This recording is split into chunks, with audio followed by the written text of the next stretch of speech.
You will also receive an email after the event requesting you kindly for some feedback on the event. It's a little electronic form. It will take you a few seconds to complete the form because we really need your feedback, to keep the Transport Forum standard up to high.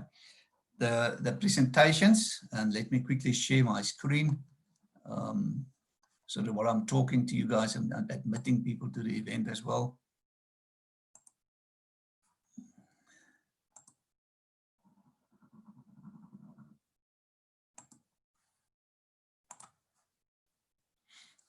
So the presentations you see and you'll see today will be uploaded to the Transport Forum's website for download, and you're welcome to download them for free.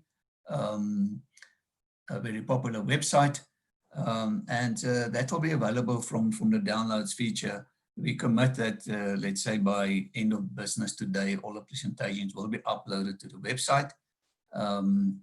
What you need to do, to the left of the Transport Forum screen, you will see there's a downloads feature.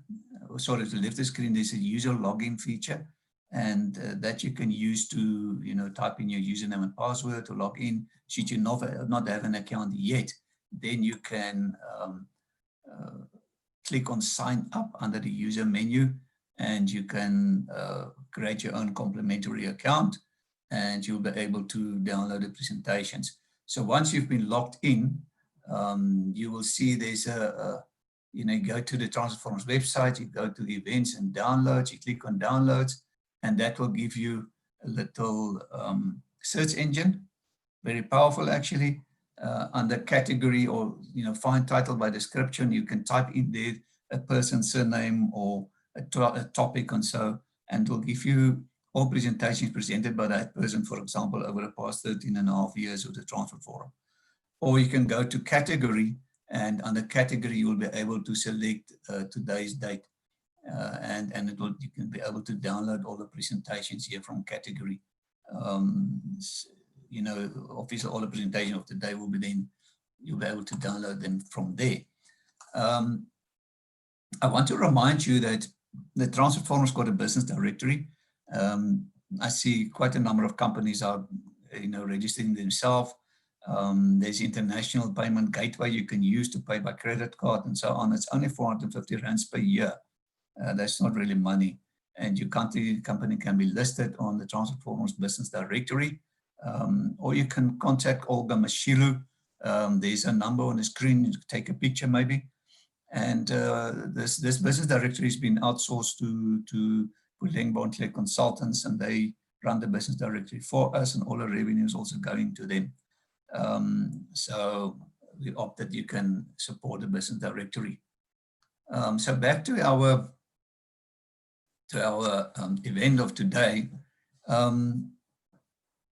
You'll see that we've got valuable sponsors. Everything in the Transport Forum is complimentary. And obviously there must be somebody paying for this. And we've got valuable sponsors doing that. So today we're hosted by Trade and Investment KwaZulu-Natal. Ashila Daya is our host for the day. And she will tell you a little bit more about TIKZN and what they do. And definitely the gateway for investment into KZN. And Ashila will tell you a little bit more just now about TIKZN. We've got University of Johannesburg, their Department for Transport and Supply Chain Management. They've been a host and a sponsor of this Transport Forum since the start of this forum 13.5 years ago, a gold sponsor. We've got Paxi, who's actually part of Pep Stores, the Pepcore group. And obviously on our website, you can get the links of all these sponsors. Paxi is a gold sponsor now for their first year. And you can send parcels from Pep Stores across the country. So they've got a footprint across the country from all Pep Stores. So very convenient to use. Kulula.com is a gold sponsor now for 2 years already. And we know that they're in business rescue now, but they will definitely stand up. And we appreciate Kulula's support. We've We've got Global Trade Solution. They've just renewed their gold sponsorship for the 2nd year now. Imports and exports, do you talk to those people? Should you need a proper system for all managing all your exports and imports, definitely the people to talk to. We've got Oricon. I don't know if there's perhaps somebody from Oricon who want to say a few words about Oricon this morning.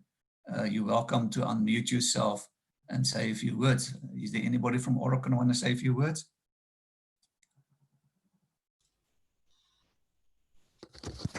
Morning, everybody. This is Yolanda Fourie from Oricon. I don't know if Phil is on the call. Yes, we proud sponsors, and as everybody will know, we are in the process of rebranding as well. A new name will be relaunched. We all shared it on LinkedIn. We will be Zutari from July, middle July, and an all Africa company again, and very proud to be part of this forum and adding value. Thank you, Harry. Thank you, Yolanda, and thank you for your kind support. We really appreciate it.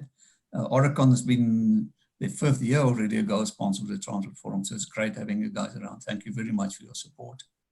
The next one is Freight News. Maybe Eugene or Liesel, one of you, maybe want to say a few words about Freight News?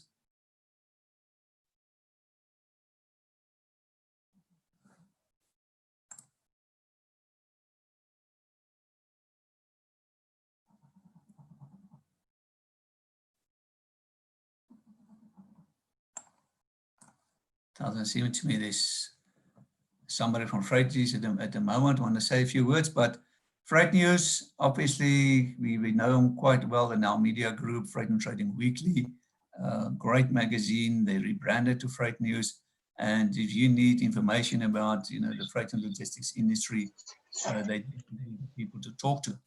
Hi, Harry. There's Eugene. Eugene, tell us more.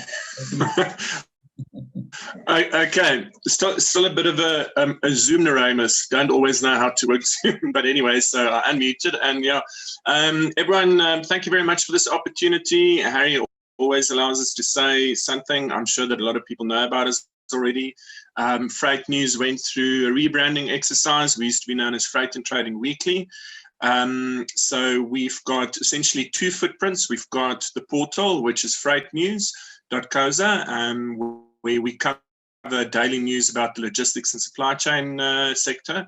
And then we also have Freight Features, which is a section run by Liesel Venter, our features editor in the Cape. She has been with us for 12 years. She's somewhat of a stalwart in the industry. She knows it inside out. She writes about in-depth issues, whether it's FMCG, Project Cargo, that's the current feature she's working on. And yeah, I cover the newsier side of things that's more immediate and that goes out daily. We try and cover at least 6 stories a day. We look at everything regarding logistics and supply chain. We look at the road transport, air transport. We look at sorry, that's my daughter. So air freight, sea freight, whatever it is, whether it moves, if it moves from point A to B and everything that happens in between, we cover it. So, and yeah, I look forward to an interesting forum. Thank you very much, Harry. Thank you, Eugene. Much appreciated. They've been a sponsor of this Transport Forum also from the very start, 13.5 years ago. The same with C-Track, also been with us since the start. Is there anybody from C-Track who want to say a few words?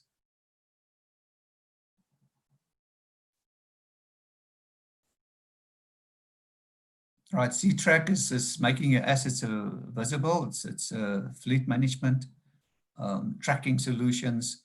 The most popular company in South Africa, definitely, or international organization by SIG. And should you have, doubt about where your assets are and your vehicles and your fleet, talk to C-Track. They can help you making your stuff visible and better manage your fleet. Cams in the trucks, well, have a look at them. They're definitely worth your while. We've got Railways Africa magazine. I know Philippa is joining in someone else time. I don't know if she's there yet. Philippa, are you in yet? Can you say a few words?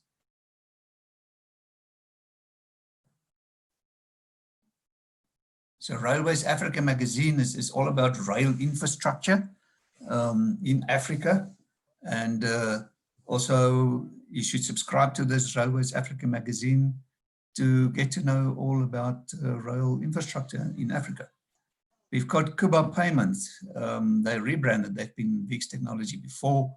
Kuba has been a gold sponsor now for 3 years. And it's automatic fare collection, ticketing solutions, integrated ticketing solutions, and so on. So great having them on board as well. Obunya Group is all about integration and public transport, especially getting the taxi industry to be recognized as a full mode of transport, which is quite a challenge in South Africa. So we see the Majola. She also hosts quite a number of sessions with the Transport Forum. The next one hosted by her will be the 23rd of July. And we're talking about demand management in public transport. That's going to be a very interesting event. And we've got Standard Bank. Standard Bank is sponsoring the write-up for this event. We're going to have a write-up done by Liz Venter, and Standard Bank is sponsoring this. So we'll make that write-up available also through the downloads and the web to everybody to see, who said what. So those are our sponsors. So where you said, maybe give them a little hand and thank them for making this Transport Forum possible. We really appreciate their support. All right, so I don't want to waste too much of your time. I think it's important for us now to get to our host, Ashila Daya, and she's the Business Retention Officer for Trade and Investment KwaZulu-Natal. And she's going to talk to us about Trade and Investment KwaZulu-Natal, your gateway for investment in KZN. Thank you, Ashila.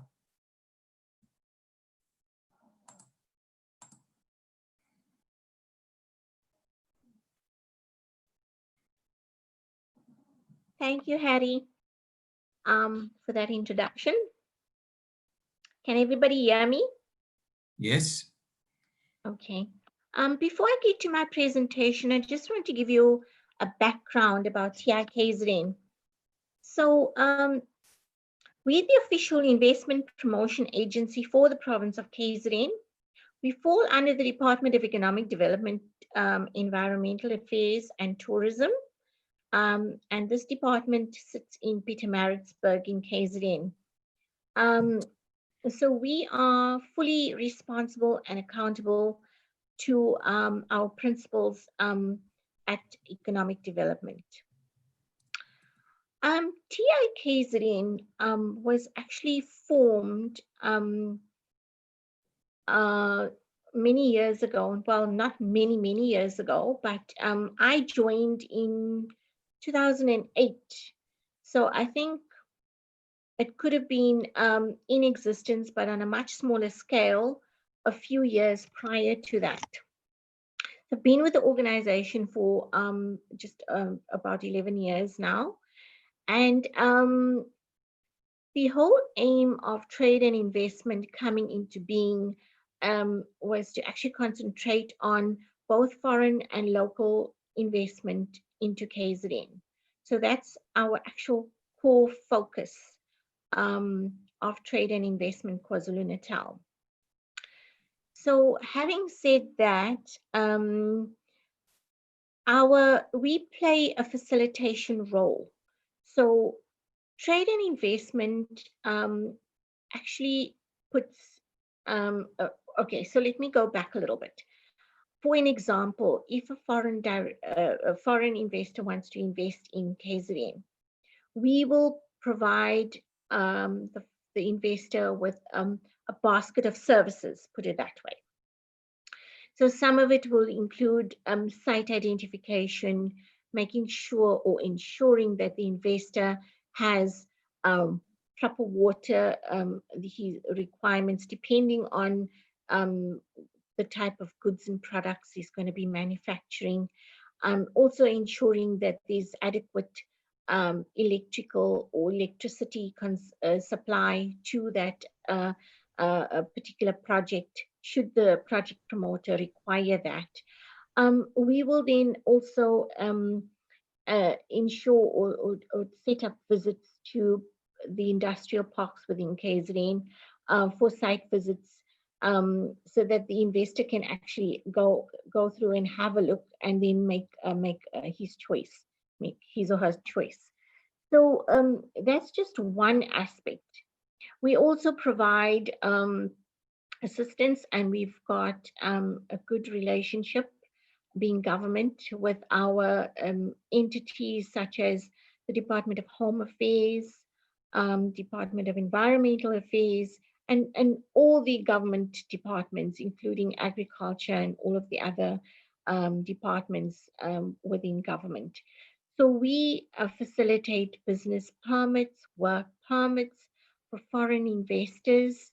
For example, if an investor wants to set up operations in KZN and he's bringing in a particular type of specialized or technical piece of machinery or equipment, and possibly we don't really have the skills for somebody locally to commission that machine, we would then facilitate a work permit for somebody possibly overseas, or maybe from the actual company where the machine had been acquired from, and for that person to spend a period of maybe 3 or 6 months in KZN with the commissioning of that machine. We also do encourage for that particular person to transfer and those skills to our local people in KZN.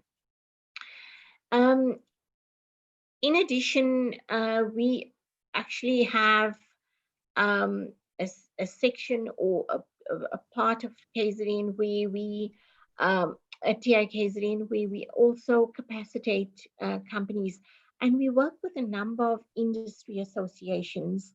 And I think it's important to do that. There has to be a partnership, so we don't just work alone.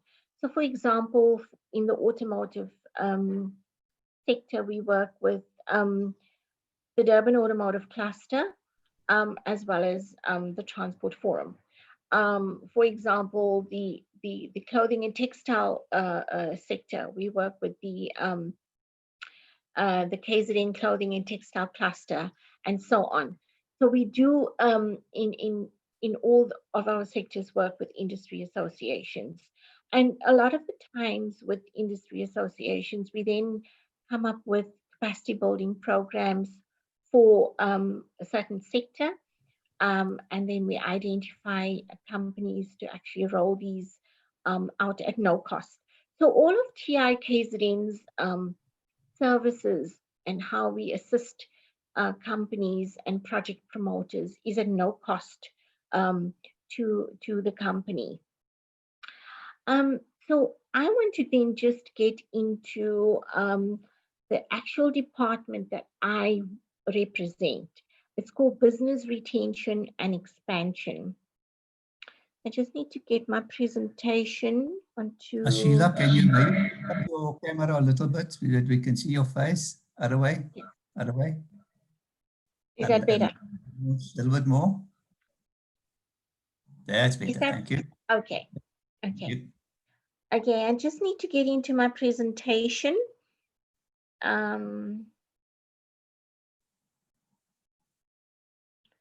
Okay, so the department that I represent is Business Retention and Expansion. Now, Business Retention and Expansion had actually, the history behind that is actually from the United States. The United States is actually big in business retention and expansion. A few years ago, I actually attended an international training program in the US on business retention and expansion. So they, within their municipalities, they roll out this particular, it's a program where they look at a specific location And then they actually then go out to the businesses in that location, and they do a survey. They collate the information from the survey, and then they computate that, and that then gives them a result in terms of where are the gaps and challenges, and how can these be sort of rectified. So in terms of that program being rolled out locally in KZN, we have done that.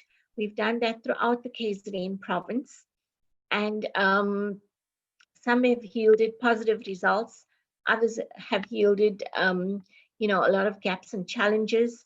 We have tried to assist where possible in addressing those challenges. So that actually gave us a very good picture of what's actually happening in each of the districts within KZN. And that I think is a very... Sheila, Yes. have you started sharing yet?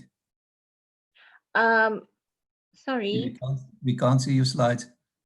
you can't. Okay.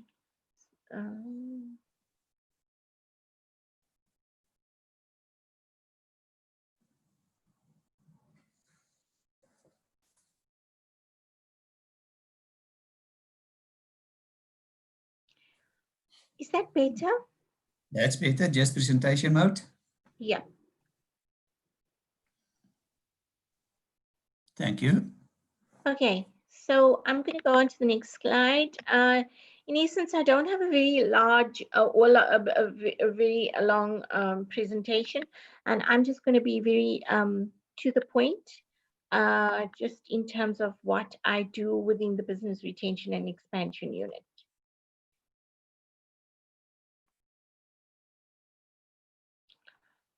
So the business retention and expansion function was established, like I said, to facilitate business retention and expansion needs of companies. And I did provide some examples in terms of that. And in addition to that, we do work very closely with municipalities, industry associations, and businesses to develop business linkages and opportunities for companies. International best practices, I did speak about that a few minutes ago. So it's the program actually entails a company visitation program that includes industry competitive developments in terms of the program. And we look at supply development programs for BBBEE companies, and assisting companies with regards to incentive applications, work permits, and business permits. The incentive applications is largely linked with the Department of Trade and Industry, because they have a number of incentives that that is available for companies to tap into. Very essential to us, especially now during the COVID period, is to promote local purchasing. So let me give you an example. About 2 weeks ago, our executive management, together with myself, we visited some multinationals in KZN. One of them was Unilever, and they outlined what they did in terms of COVID, and they also then brought forth their challenges. And one of those challenges was, in the past, they used to import the wrapping for some of their soap lines. But due to COVID coming in, they had to look internally at how best they could actually overcome that challenge. And they did, in fact. So now they are actually manufacturing those wrappers in-house. So promotion of local purchasing is very important. We also sit, as I said with early on, we also assist with capacity building programs, any technical assistance that a company might need. So I need to give you an example. We have an in-house technical assistance fund. This fund is capped at 250,000 Rand. It's a cost-sharing fund. So for example, if a company has an issue around possibly an EIA issue that a project promoter is having, and he needs to circumvent this, he can come to TIKZN. We can do an application for the Technical Assistance Fund. This application is then presented at the committee. A decision is made at the committee, and then we go back to the client and we provide him with the decision. So, for example, the EIA, I'm just taking an example, will come out to 100,000. Project promoter will pay 50,000, and TIKZN will pay 50,000. These funds are only distributed on invoice, and we need to. And it would be via a service provider that would provide that service to the project promoter. We also have an early warning and a rapid response system in place. This is an electronic system where companies can actually log into TIKZN's website and then and provide us with the information, and then we would actually contact them to find out what are the challenges and how we can assist. So some of the operational activities under the Business Retention and Expansion Unit. In addition to operational, we also have to have the administrative support in place. So it's the, as I spoke about business permits early on, it's obtaining business permits through the Department of Trade and Industry. Same with work permits. The introduction to providers of services such as banking and legal. So this is actually to introduce our project promoters to our banking system, any accounting services that they might need, and then also put them in touch with our property agents or brokers should they want to lease any commercial premises. Obtaining incentive approvals and assisting with the incentive claims. So as I said earlier on, we work very closely with the Department of Trade and Industry. They have a number of incentives that is on offer. We facilitate the application process. We lodge the application with the Department of Trade and Industry, and then we do a follow-up with the Department of Trade and Industry on the outcome. Assisting companies to qualify for assistance provided by other government departments or agencies. As I said earlier on, we do work with other government departments. For example, if you require an EIA, then we would actually assist with that process as well. Support training and development and information sharing on technical matters. This is one such platform. We do host a number of information sharing sessions. Depending on the sector, because we do work per sector, and we work with very closely with industry associations in getting that information to companies. Provision of information on trade remedies and manufacturing rebates. We do have in-house our export promotion and development department. Here we work very closely with them, and we also provide information sharing sessions on any type of rebate information that companies need, as well as any type of assistance for companies to become export ready. Assisting and facilitating expansions. This is very difficult at this point in time because companies are not expanding. But yes, we do assist companies, and it can be on various platforms, if I may put it that way. It can be a company looking for bigger premises. That would be an expansion. It can be a company seeking incentives from government. That would be an expansion. Maybe to buy capital equipment. That would be an expansion. It could be a company seeking working capital or any sort of financial assistance. Then we would put that company in touch with the development finance institutions such as the IDC, ITALA, etc. Identifying local suppliers and local linkages. Yeah, I did speak about that. It's it's very important that companies are linked to other companies that can assist and assist each other in actually growing and expanding. I spoke about working very closely with industry associations and clusters to improve productivity, competitiveness, and business development linkages for companies. So what are some of the factors that are important to investors? It's obviously the climate, it's the size and the prospects in terms of the market. I mean, it's important for companies not only to just set up operations, they need to do a market analysis to see, you know, is there a market for their products? The cost of doing business is very important. We do get from time to time, you know, project promoters talking about the cost of certain aspects in terms of setting up their operations. But we do get involved because we do get our colleagues from the Department of Labor involved as well to see how best we can assist them in a very cost competitive way. And then we also assist, you know, our companies with trying to access neighboring markets.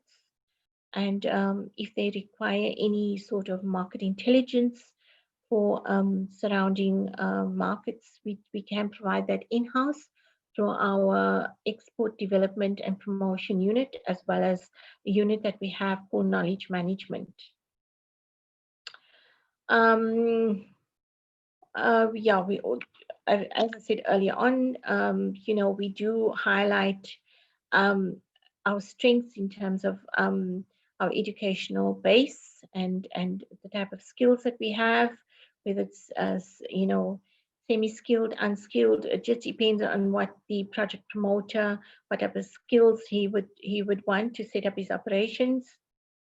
And we do provide them with intelligence reports in terms of what is happening in the transport sector, should they want to transport their goods from one, you know, from one province to another, and any sort of communications that they would require to improve or to set up their operations, as well as also sourcing raw materials at the best competitive prices. So that in essence is what my particular unit does.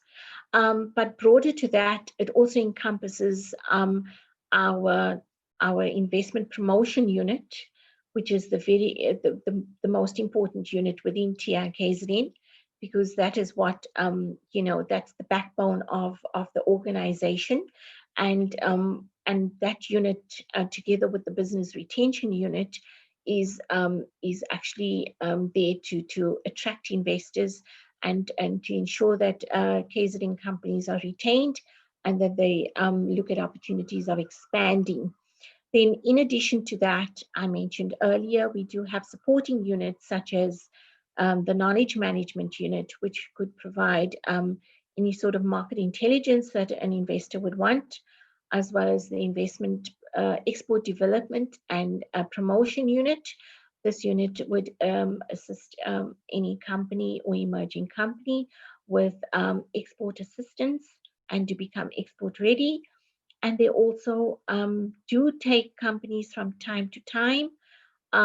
They take them to overseas markets to actually market their products in order to grow that company. And then obviously, in addition to that, we do have other supporting units like our marketing and communications, our finance unit, and human resources units. So that in essence then makes up the composition of TIKZN. If there are any questions, I'm happy to take them. Sheila, so thank you very much for that. So you won't be able to stay for the panel discussion. We understand that you need to go for a hospital. Ladies and gents, be thinking of them. My mother is very ill in ICU.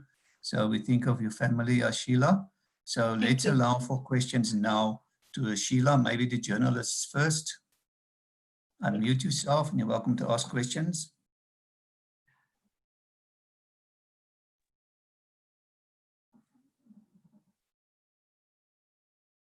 Anybody want to ask a question?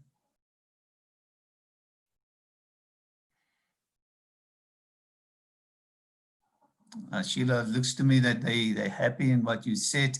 You know, clearly you guys have quite a comprehensive portfolio, and you know, understanding all the important factors to investors for KZN. And we really appreciate what you're doing. And thank you for hosting this forum today. We're looking forward to, you know, spending the rest of the day or the rest of the session with all the panelists and so on. So thank you very much for that, and all the best at the hospital as well. Thank you. Thank you, Harry. I just want to take this opportunity to thank you for this for the session. I think, yeah, it's just a growing relationship between the Transport Forum and TIKZN, which is also very important. So I just want to thank you, and thank you for allowing me to actually leave the session. I really appreciate it. It's very important to me. So thank you for that. I'm happy to take any questions or anybody seeking any clarity via email. I'm happy to do that. Thank you. Thank you, Sheila. And they can also reach you through me and through the Transport Forum's website. Yes. Thank you very much, and take care. All the best to the hospital. Ladies and gents, yeah, thank you for Sheila for hosting us today. Back to our session of today. Our next presenter then is Mr. Mike Daniel. He's the Chief Executive Officer of Rail Runner South Africa. A very interesting product and project that they busy bringing into South Africa. And the topic for his presentation is how a multimodal solution can add value to the North-South corridor. Thank you, Mike.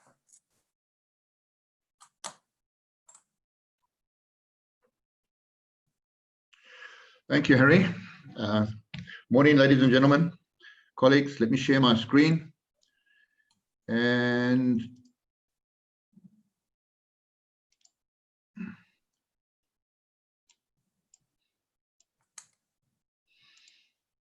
presentation mode. There we go. Perfect. Right, so I jumped up and down a few times before starting to present, just to get warm and to get the blood flowing. So let's go. First of all, the North-South corridor from Kolwezi in the north to Durban in the south, running through 6 countries and involving 7 railways to move freight from the DRC to the harbour. This is the driving force behind the NSC. This was the kickoff workshop in 2017. I'm sure some of you are in that photo. And what is a presentation without a definition?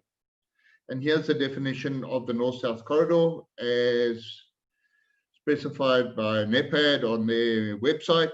And it is planned to deliver a seamless, safe, predictable, reliable and competitive service across SADC member borders under the competent guidance of Ms. Chen.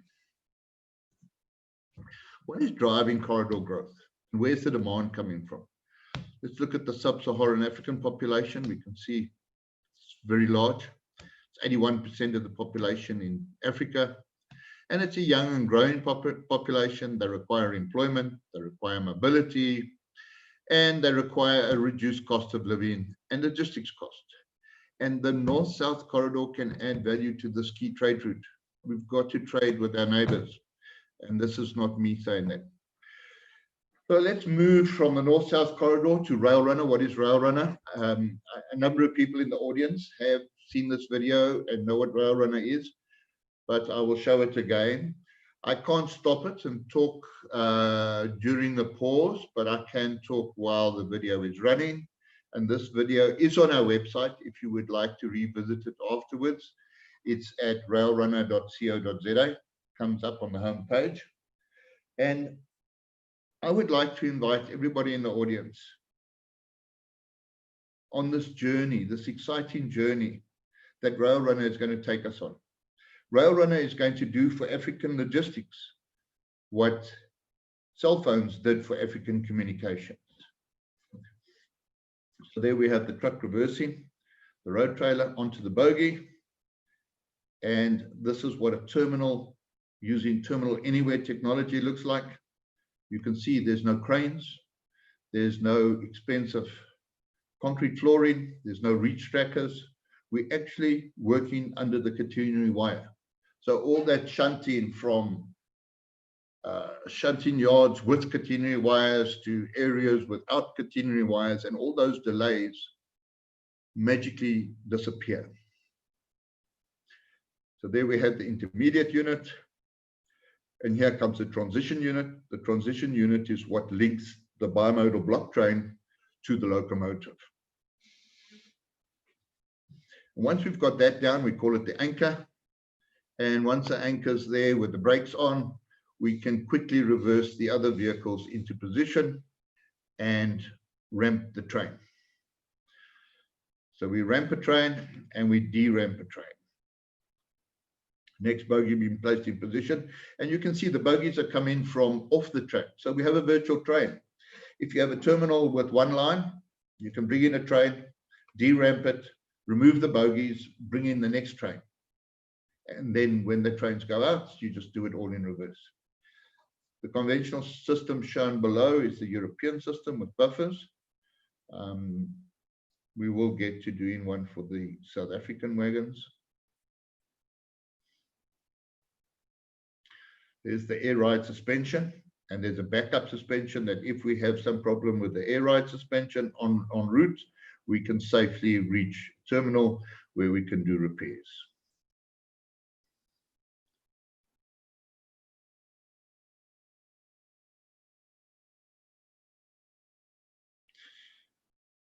And you can see we can carry various loads, various cargoes, and anything that can go on road can go on rail using the Rail Runner system.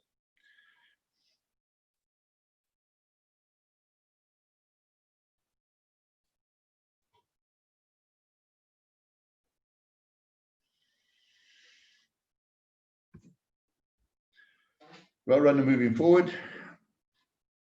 We've executed an agreement with Transnet. TMHA are doing our bogie homologation. Paramount Trailers are doing our trailer homologation. We've basically finished the FEA and the dynamic studies. And so far, we haven't found any fatal flaws, and the engineering is progressing swimmingly.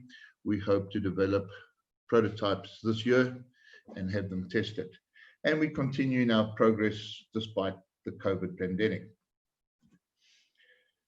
See the invisible, do the impossible, signed by Mr. Mandela. How? By using Rail Runner. Here's another video.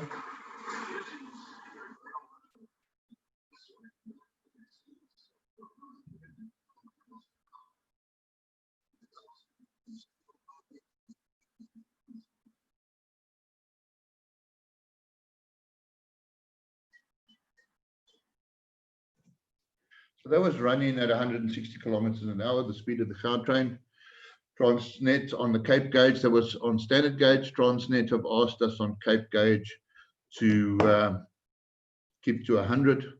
We believe we can do stable operation at 100 kilometers an hour. We're going to talk about a few freight corridors now, and I've just named them because the BBR, the Beitbridge Bulawayo Freight Cargo Corridor, the Botswana Freight Cargo Corridor, and then the NRZ, the National Railways of Zimbabwe Freight Corridor. Some of these corridors are on rail and some are on road, and there is a little map on each slide which depicts the route of the corridor.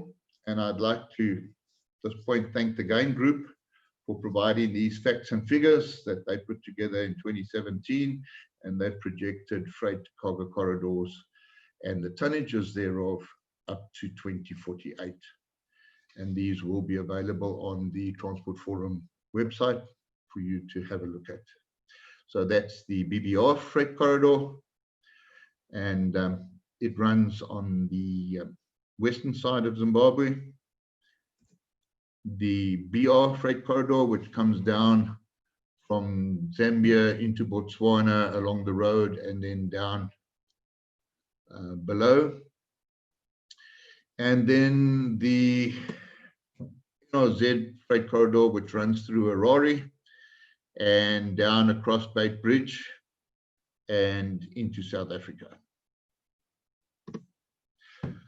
Now, this is for my friend Gavin, who's presenting a bit later. You know, the Road Freight Association makes the industry work for you, and without trucks, South Africa stops. I sat and listened to a presentation by Gavin once, and he said, oh, let's talk about this battle between between trucks and rail. Trucks won long ago. And we kind of embrace that. So trucks move South Africa, Rail Runner moves the road trailers from A to B, and Rail Runner loves trucks and truckers. Because earlier I said, come along on this journey. It's going to be an exciting journey for all South Africans, and we all need to continue down this logistics revolution road. So at the origin terminal, you lock and load your precious cargo into a Rail Runner controlled environment or Rail Runner trailer for secure transport on road and rail, and you unlock and unload at the destination. Our promise to you is your cargo. Our promise, security, quality, safety, and hands-free. Crumbling infrastructure. So we have this poor giraffe that has fallen into a pothole, and this is one of the challenges facing us in South Africa and in the greater SADC region. How do we maintain this infrastructure? Carbon footprint reduction as well.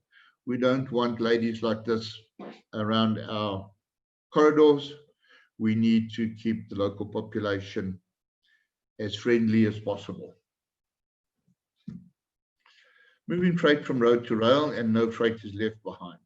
Innovative trailer design, wide range of freight can be transported. You can have curtain side trailers, containers, half-height containers, side tippers for coal, manganese, chrome, even a car carrier.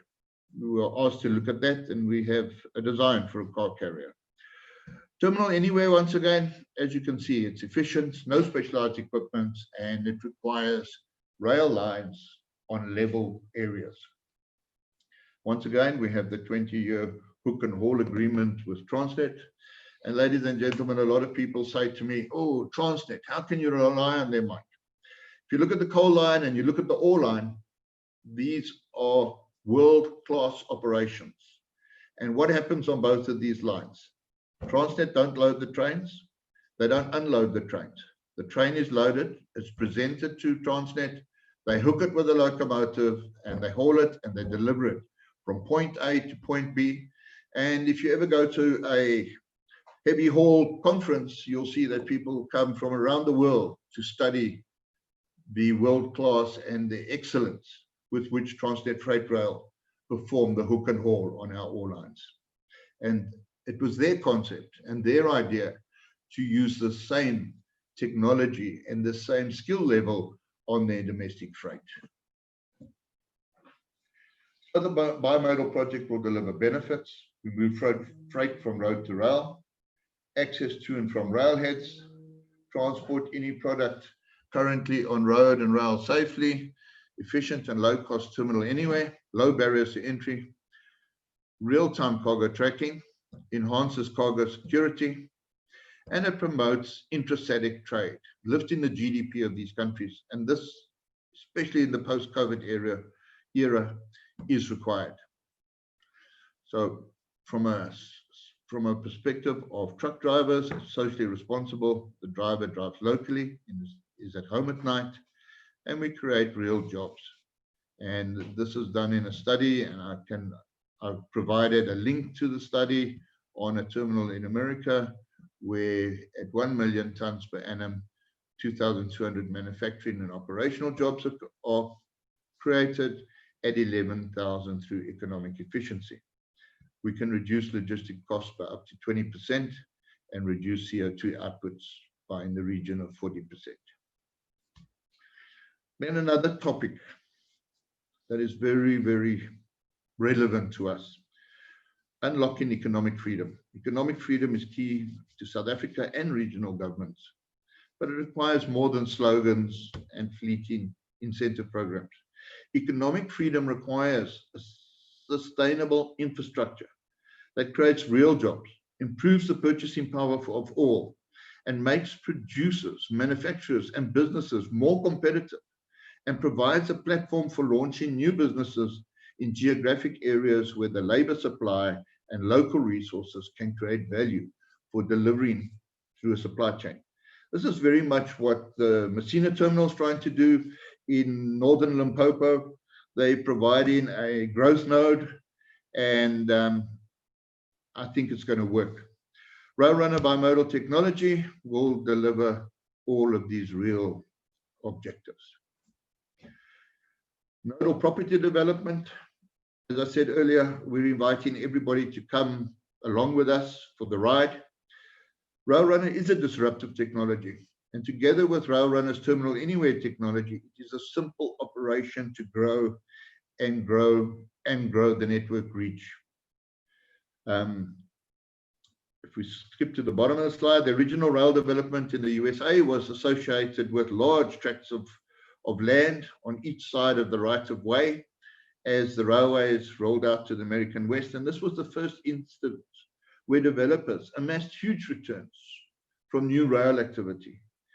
And this, I think, we're going to see repeated in South Africa and in SADC. Here's LPC. You'll see on the left-hand side is the terminal, and on the right top-hand side is the associated development, commercial development, which is actually larger than the terminal, because all of those are terminal clients. And this is what the logistics nodes can do in the SADC area. We require bimodal terminals. We require partners for the construction and maintenance of the terminals. These terminals would typically include workshops, fuel, lubrication sales, supply, accommodation, food preparation. Rail Runner would require in the region of 3 to 5 different terminals during the first 2 to 3 years of operation. And the opportunity exists to develop large tracts of land associated with these terminals for private and commercial users to ensure both development revenues and long-term rental income for the developers. Once Rail Runner moves into SADC region, the installed rail quality is often poor, with the speeds being reduced to walking speed, and this will have to be addressed. We have 1 or 2 ideas there, and we'll share them as we move forward. Benefits. How am I doing for time, Harry?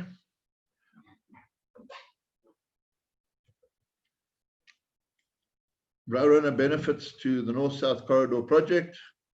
Rail Runner is available for any trailer type: container chassis, hard side, box van, refrigerated goods, pharmaceuticals, flat goods. So any vertical market can be serviced with Rail Runner trailers.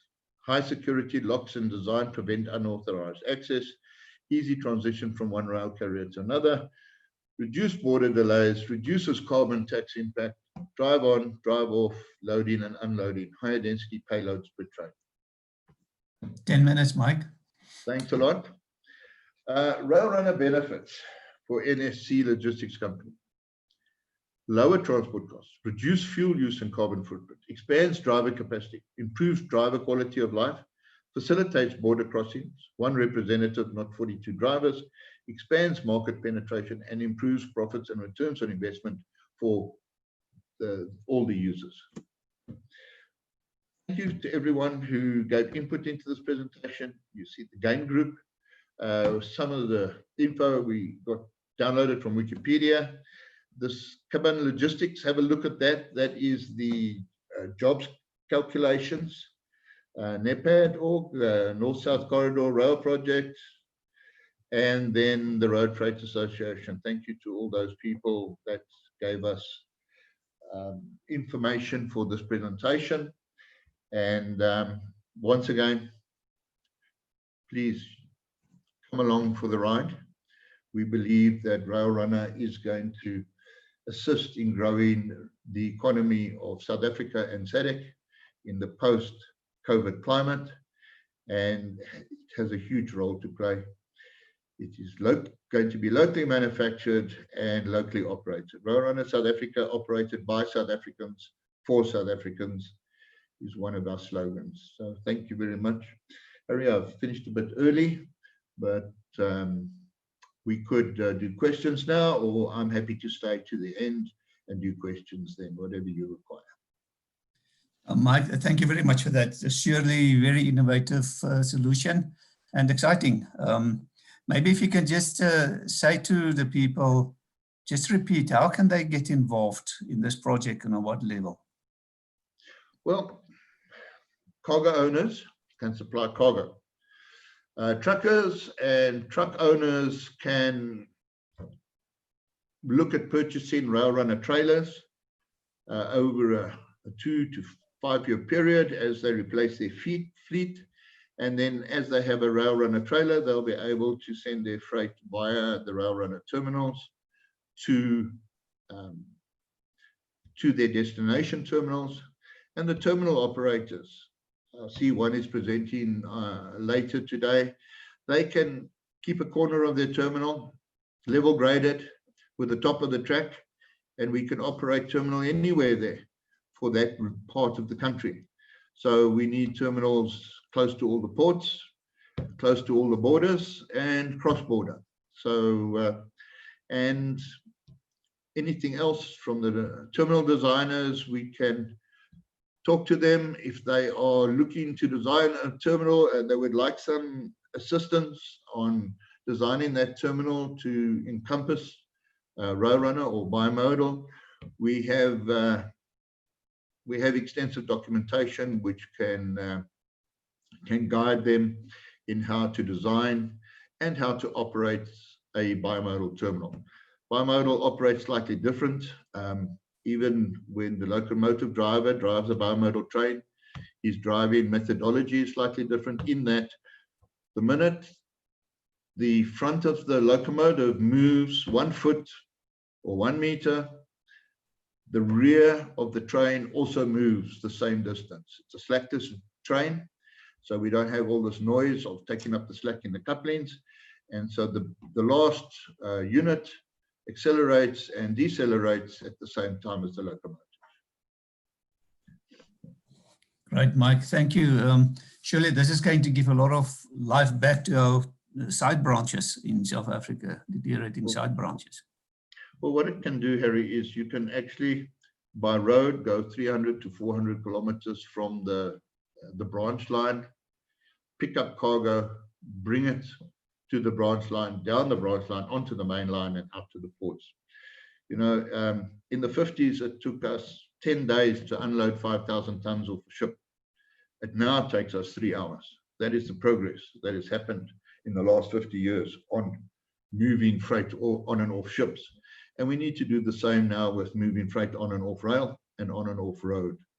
Plus, one of the big advantages of Rail Runner is in a corridor, if there's rail, we can use rail. If there's road, we can use road. And once the corridor is established, then funds will be available to develop the infrastructure on that corridor. Excellent. Thank you, Mike. I'm sure the people would like to talk to you during the panel discussion. So please hang in. We will be back to you soon. Thank you, Gary. I'll be there. Thank you, Mike. Right, so our next presenter then is Mr. Gavin Kelly. He's the Chief Executive Officer of the Road Freight Association, and he's going to talk us about healthy corridor is a prosperous ports, equals prosperous ports. Healthy corridor equals to prosperous ports.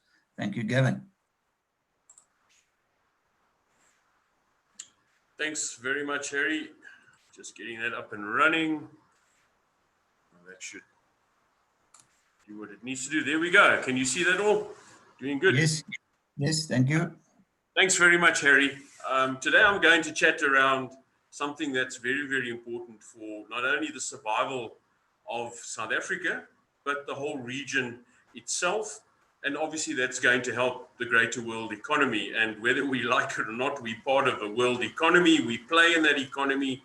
And if it's going badly, you know, somewhere across an ocean, we can't sit there going, oh, great, well, that's not us. It actually does affect us. And I think we've all seen that in the last couple of months.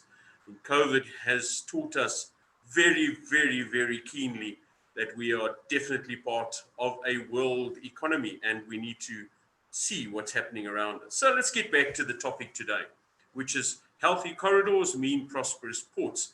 And I'm sure you're all quite aware that our ports are not as good as they should be, or not as prosperous as they should be, and not doing what we would want them to do.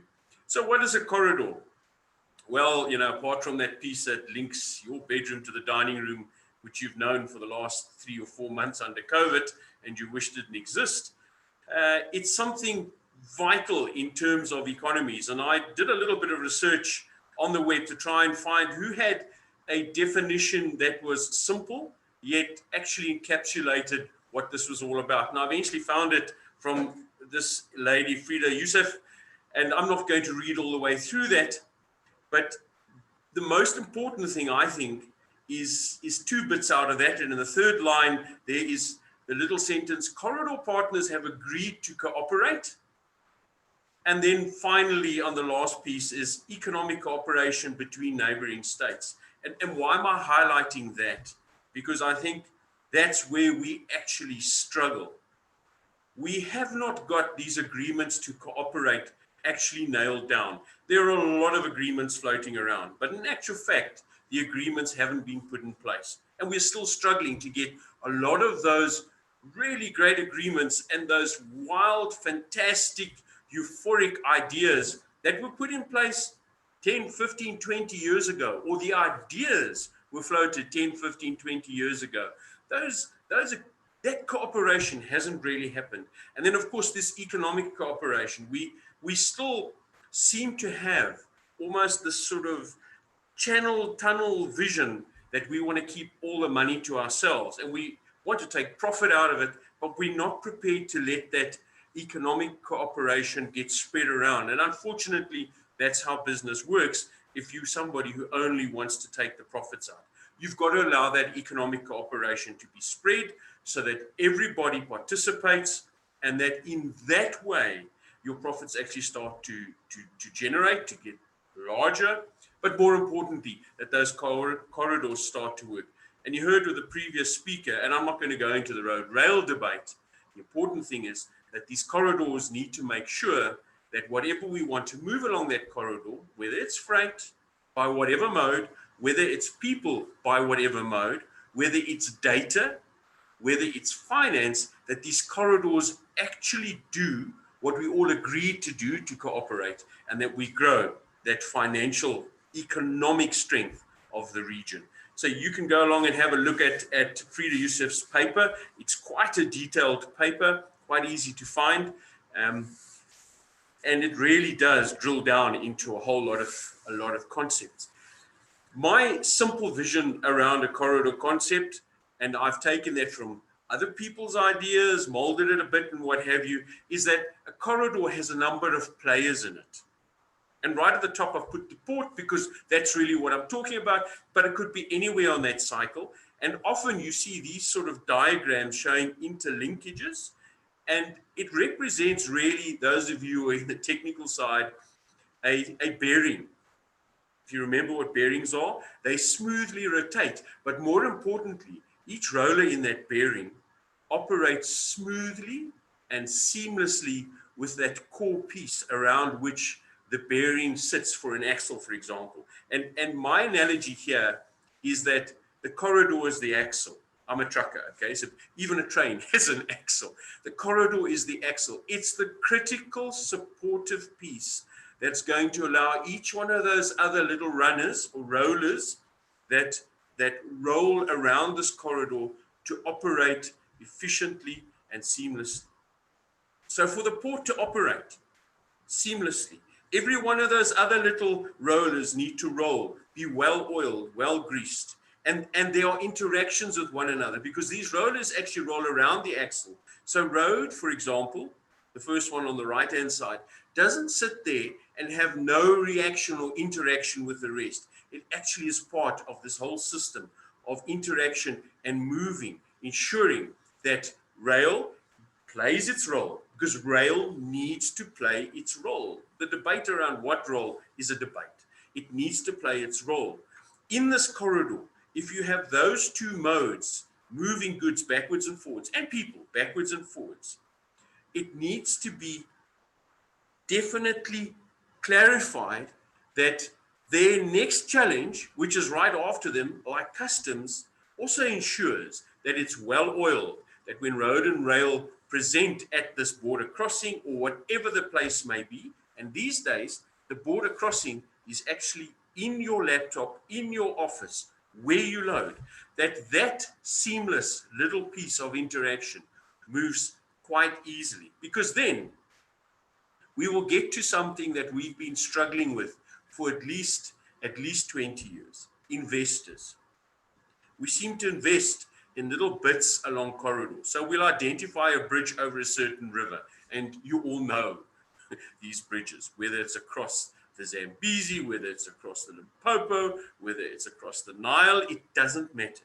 So we pick little things, and then we start to put up toll barriers and toll tariffs. What we want is to prove to the investors that this corridor actually can work, and need to invest in the total corridor so that we can keep this bearing moving. Authorities need to play their role. Authorities love bureaucracy. I mean, we've seen it in all of the regulations that have come out over the COVID period. Authorities don't believe they're doing their job if the A isn't a policy, and B, some sort of paper that needs to go past somebody needs a stamp and needs to be passed on at least 3 or 4 times, because that means we're doing our job. Maybe that's not how the job is done. Maybe what the authority should be doing is forcing those previous 4 players to actually work together, to actually understand that they are allies in this corridor, in this bearing. They are not isolated, insulated entities on their own that only protect their own turf or their own little piece in that bearing. Then we have the customers. Whether you want to move by a road or whether you want to move by a rail, who makes that decision? It's not the road operator, haulier, transporter, or the rail operator, haulier, transporter. The person who decides the mode is the customer. And if you put a box onto a train and it went from Durban to Johannesburg in 3 hours, road would be dead. If you put a box onto a truck and it goes from Durban to Johannesburg in 3 hours, rail would be dead. That's simple terminology, simple realities in terms of logistics.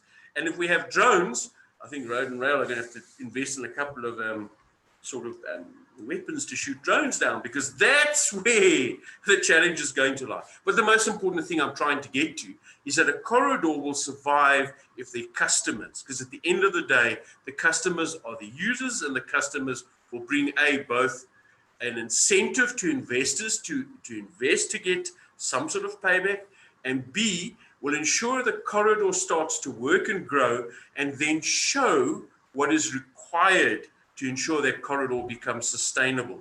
Because that's the real last point in all of this, is that bearing needs to have a long life. If we're going to put money into those various rollers, it needs to be sustainable. Which brings us back to the port. Good corridor, a working corridor, a well-oiled, smooth running corridor needs a very, very crucial bearing roller at the top or in its whole operation, and that's the port. And the port will only be successful if A, it is efficient, and B, it has a corridor that demands that it supplies, that demands that it meets its efficiencies, that demands from it the type of service that the corridor is providing. So let's get to the north-south corridor. And this is really where I want to focus. In the previous discussion, there were a couple of other corridors that were referenced. This one really, in the greater scheme of things, is supposed to connect Cape Town all the way with Cairo. I think that's quite ambitious. And can you imagine if that actually comes to pass? Let's not worry whether it's road or rail and how they interlink. Can you imagine if that comes to pass?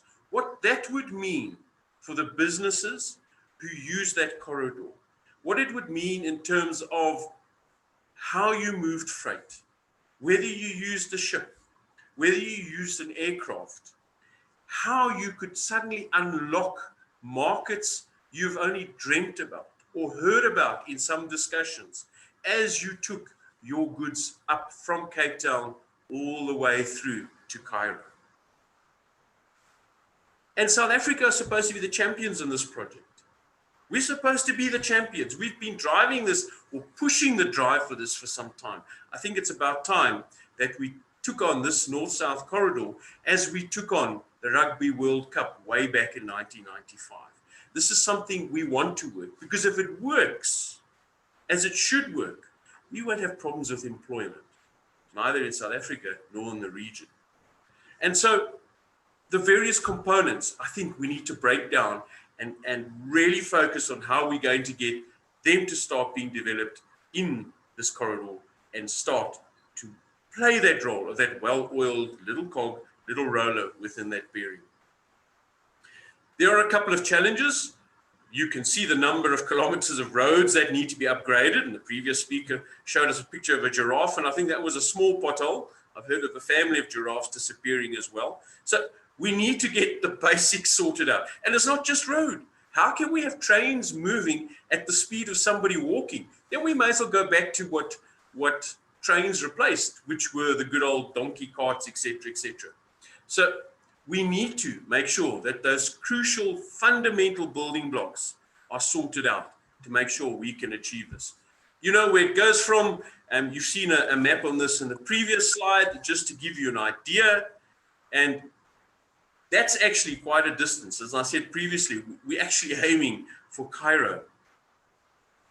Some of the challenges that we are facing to get this corridor working, and there are some hard infrastructure issues, and I've spoken about projects and things like that, and then of course there's some soft issues. One of the things we struggle with on a daily basis, even before we've got anywhere further than Zambia, are the interactions, the interfaces, the smooth movement between customs authorities. And there's a lot of work being done. The dream of getting to a European common market is a good dream, but being able to get goods to efficiently move quickly, seamlessly, without delays across political borders has been a tremendous challenge. And yes, I know that COVID-19 took the apple cart, turned it upside down, threw the apples right out of the box and into somewhere else, and there are challenges. But we need to address some of those things. And I keep harping on that because as a road operator, our biggest challenge is standing. Every time a truck stands, that's time, that's money. I'm sure the same would be with a train. The same would be with a donkey cart. But you cannot stand at borders for 3, 4, 5, 6 days. You cannot go to a port to pick up a box, a container, and wait for 14 days. That's not acceptable, cannot be done. So those hard infrastructure issues need to be addressed in terms of facilities. And what I heard in the previous presentation is very exciting. It's something we need to consider. And then those little soft types of things like clearing goods, getting them through these created artificial style bottlenecks that are built around political structures. In the instance, yes, smuggling and that type of thing needs to be addressed, but we need to sort those out. So what is on the table? Well, there's this continental high-speed train network that's been spoken about. And I didn't do this because of Rail Runner. This is what they're talking about. Can you imagine this actually working? And how this is going to change everything. And we're not just talking freight here. You'll see in the little blurb, there's a talk about tourism. How many of you would climb onto a train and just sit back? Let's say money is an objective, you know? Act as if money is not an objective. Could you imagine getting into a train like the Gautrain, something similar, and quickly shooting up to Mombasa, to to Dar es Salaam, to Cairo. Check out the pyramids and get back in time for work on Monday or something along those lines. Can you imagine what sort of effect that is going to have in terms of development of the economy throughout the region? And then the industrial hubs. You will need to stop and have coffee or whatever the case may be. So there's this that's been spoken about. Quite often, we only look at these corridors in terms of freight. That's not what a corridor is about. But there are challenges. And earlier on, I spoke about investors. I spoke about the authorities. I spoke about how we need to get these things to work. So we need to look at these challenges and come up with plans of how we're going to solve these. Then there's that wonderful acronym that I forever get wrong. I can't remember where the A, the C, and the F ever fit in that thing, but that is the European Free Trade Area, the European Union, whatever you'd like to call it. And there, we know if we get this working, and we're going to get this working, we cannot accept that we're not going to get this working. Where we get this working, look at what we can do. Unemployment, we can whack that on the head. We can develop skills. We can empower people. We can get infrastructure and industrialization developed across the region.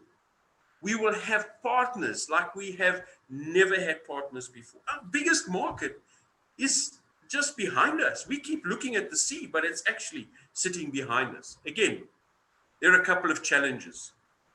And we need to start fixing those challenges because they're not insurmountable challenges. They're not challenges that we can't fix. They're not challenges that we need to get people from all the way else around the world to fix. We can actually fix this. We've just got to sit down and think about it. And how are we going to do it? And taking those partners to the north of us, bringing them in to help us with these challenges. A couple of realities. Right now, there are queues at borders. Yes, I know COVID-19 has brought a different scenario into this, but we have challenges. I mean, we spoke about potholes. Potholes are not the worst. There are many roads in our continent, even in our own country, but many roads to the north of us, which are dirt roads, which turn into the most wonderful slip and slides at the first sight of rain. We have queues at borders. Right now at Lumbombo, there are queues again. And we had scenarios in the last 2 months of queues of up to 30, 40 kilometers. We can't work like that. We just cannot work like that. And that's it. I hope I have tweaked you. I hope I have got you to think about what we are facing, but more importantly, about what you and I can achieve. Thank you, Harry. Thank you, Gavin. Don't stop sharing. Before you stop sharing, leave the screen as it is, please.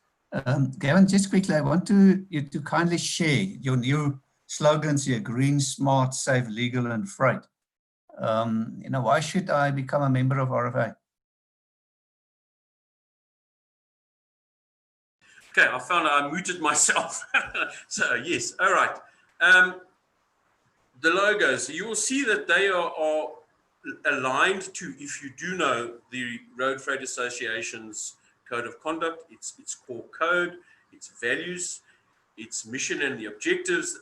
Those icons are aligned with that in terms of what the Road Freight Association stands for and what its objectives are, its members' objectives are in terms of operating in the road freight space. So obviously, right at the top, there's green, although these are not in any order in terms of priority, but right at the top, you have green. So you would have heard the previous speaker talking about CO2 emissions and what have you. And that's what we want to do. We want to ensure that the road freight operates in an environmentally friendly space. And this is not just emissions. This goes to many things, like, for example, packaging. Some of you, I'm sure, have seen the type of plastic packaging or the type of non-environmentally friendly practices that happen in terms of freight logistics. So it's around all of that in terms of making sure whatever operation we do takes the environment into consideration, whether it's CO2, whether it's disposable type products, whether it's a way in which we use energy, the type of energy, the way in which we conserve that energy, the way in which we conserve time and money, the way in which we conserve our employees. That's what that is about. It's about binding ourselves to thinking about doing things differently. Smart. It's in terms of doing freight logistics in a far more efficient manner, designing different vehicles to take whether heavier payload or not, but to move payload far more efficiently. You would have heard one of the questions around Rail Runner was backhauls or return loads. That's very important for a road freight haulier. It's all fine and well to have a cargo going one way, but what do you do with the empty truck coming back? So designing systems that are going to ensure that both ways, where the energy is expended, whether it's oil-based, electricity-based, solar-based, doesn't matter, that energy that's expended is utilized in the smartest, the cleverest, the most efficient way. Safe is around both vehicle and driver fitness, is the regulatory terms. In other words, the way in which we train our drivers, we ensure that they stay professional, we ensure that they drive safely. Same with the vehicles. It also goes to the safety of cargo, a tremendously important thing in these days.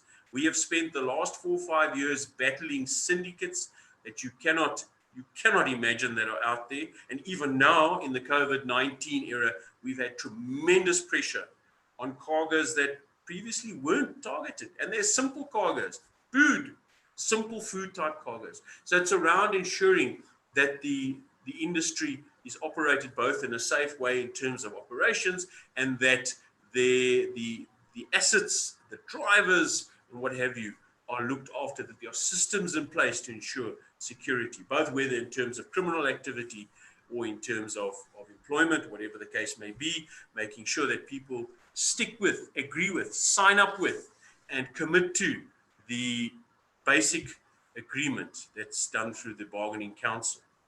Legal, ensuring people that whatever we do it legally, that there isn't some funny stuff, there's no anti-competitive nature in any of the operations, that whatever's done, for example, if there are specific standards that need to be met, specific legislation, that these are met.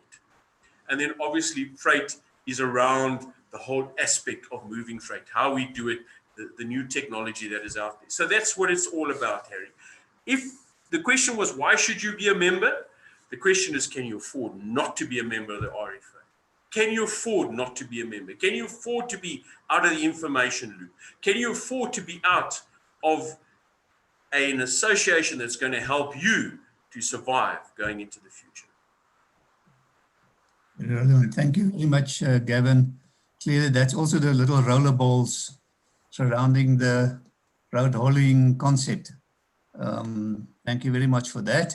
We're going to move into our panel discussion now. So I would love even both Gavin and Mike to unmute themselves, bring up the videos. Warwick and John Rocha, you guys also welcome to join in the panel discussion. Unmute yourselves and so on. Thank you very much. So we're going to, when you ask a question, we're going to give you opportunity to unmute yourself, then just identify yourself, who you are, and you can ask your question. You can direct your question to a member of the panel or to the panel as a whole. So how we're going to do this is, first we're going to give the journalists some opportunity to ask questions, and thereafter we will have a look at the chat box, chat room, and then we'll give the broader audience also opportunity to ask questions. So can we have the journalists unmuting themselves and asking questions? Thank you very much.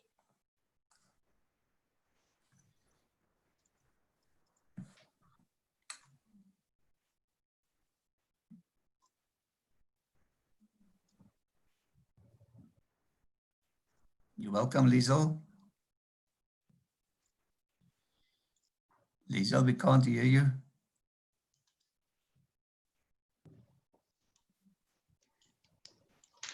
Yes, you're coming through. You're coming through. We can hear you now, I think. No.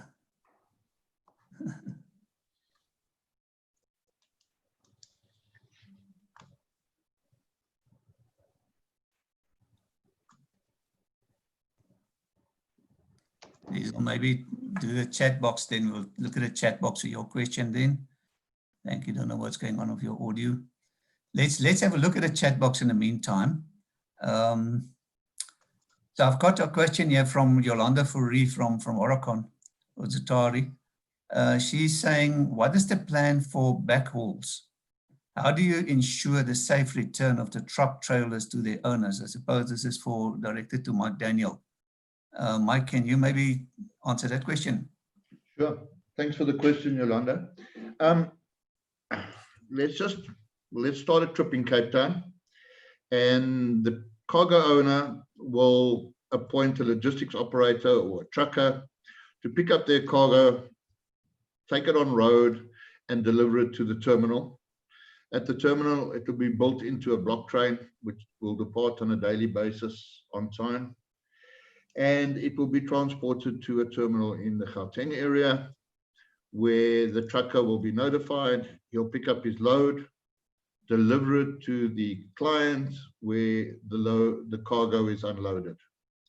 The trucker will then reposition that trailer to another client, load their cargo, bring it back to Rail Runner at the terminal, and Rail Runner will then reverse the operation and take the trailer to the original arrival terminal. And that's how the loads will be balanced. There'll also be some airline pricing so that all the trailers and all the trains can be kept as close to 100% full as possible. Thank you, Harry. Thank you, Mike. All right, so we're moving forward. And you see here.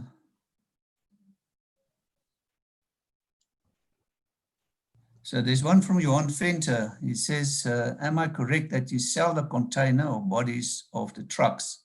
Any idea of costs? How many are in service? Okay, right now, thanks for the question, Johan. Right now, we don't have any in service. We have to have them certified safe to operate on rail by the Transnet Freight Rail Engineering team, and by South African Bureau of Standards will have to issue a VIN number for the different types of trailers. At the moment, we have completed the 3D models, the 2D drawings, the dynamic simulation, and the next step is to manufacture the prototypes and have them tested for certification by Transnet and by South African Bureau of Standards. That's the next step that we're going to. I actually asked one of our suppliers, please give me a price on unit A. And he said to me, Mike, just let me build one and then I will give you a price. So unfortunately, at the moment, costing is not available, but it will be because of the trailer having to withstand the draft and buff forces in a train. The trailer is heavier than conventional trailers and will therefore be slightly more expensive than existing road trailers. Thank you, Harry. Thank you, Mike. Richard Bennett says, could we open a discussion around crowdfunding for the trailer units or a similar finance solution to that employed for containers? That has been discussed, but some of the financial people felt that the system has to be installed and working for 2 to 3 years before one could employ a crowdfunding system like that, because they would want to have peace of mind for the investors and for the investors to know that the vehicles will be around for 5 years plus, so that they can reap the rewards of their investment. Thank you, Mike. There's a question. What's the cost of a rail runner trailer? Pass. We don't know at this stage. By first quarter of next year, we will be able to publish the costs of the various trailers. All right. Next question. Reducing CO2 emissions by 40%. How will this be done? Given electricity generation is the largest emitter of CO2 emissions, and diesel locomotives will then add as well. What is the technology? How does Rail Runner reduce costs by 20%? Which costs are these? Purely road operational costs or what? One, they are road operational costs, but two, they are terminal costs, and they are double handling costs that are saved. So you load your freight into a rail runner vehicle at the factory, and you never have to touch that freight again until you get to your destination or your delivery point, which could be 2,000, 3,000 kilometers away. It could be 1,600 kilometers away if we're looking at the Cape Corridor. And all of those inefficiencies in the corridor are therefore cut out, and that enables us to reduce the costs. And also 1 liter of diesel can move 1 ton of cargo a lot further. I think the number is 176 kilometers on a liter of diesel on rail, where the number on road is about 35 to 45 kilometers. And it's all of these small efficiencies adding up in the corridor that enable us to achieve the financial saving. And we have also been able to calculate that that reduction in diesel will amount to a reduction in greenhouse gases. Thank you, Harry. Thank you, Mike. Here's one from Liesel Venter, a journalist. Talk about this corridor has been ongoing for years. The benefits are clearly there. What is required for talk to turn into action? So maybe I can throw this open to all the panelists. So Liesel is asking, what is required for talk to turn into action to get this corridor going?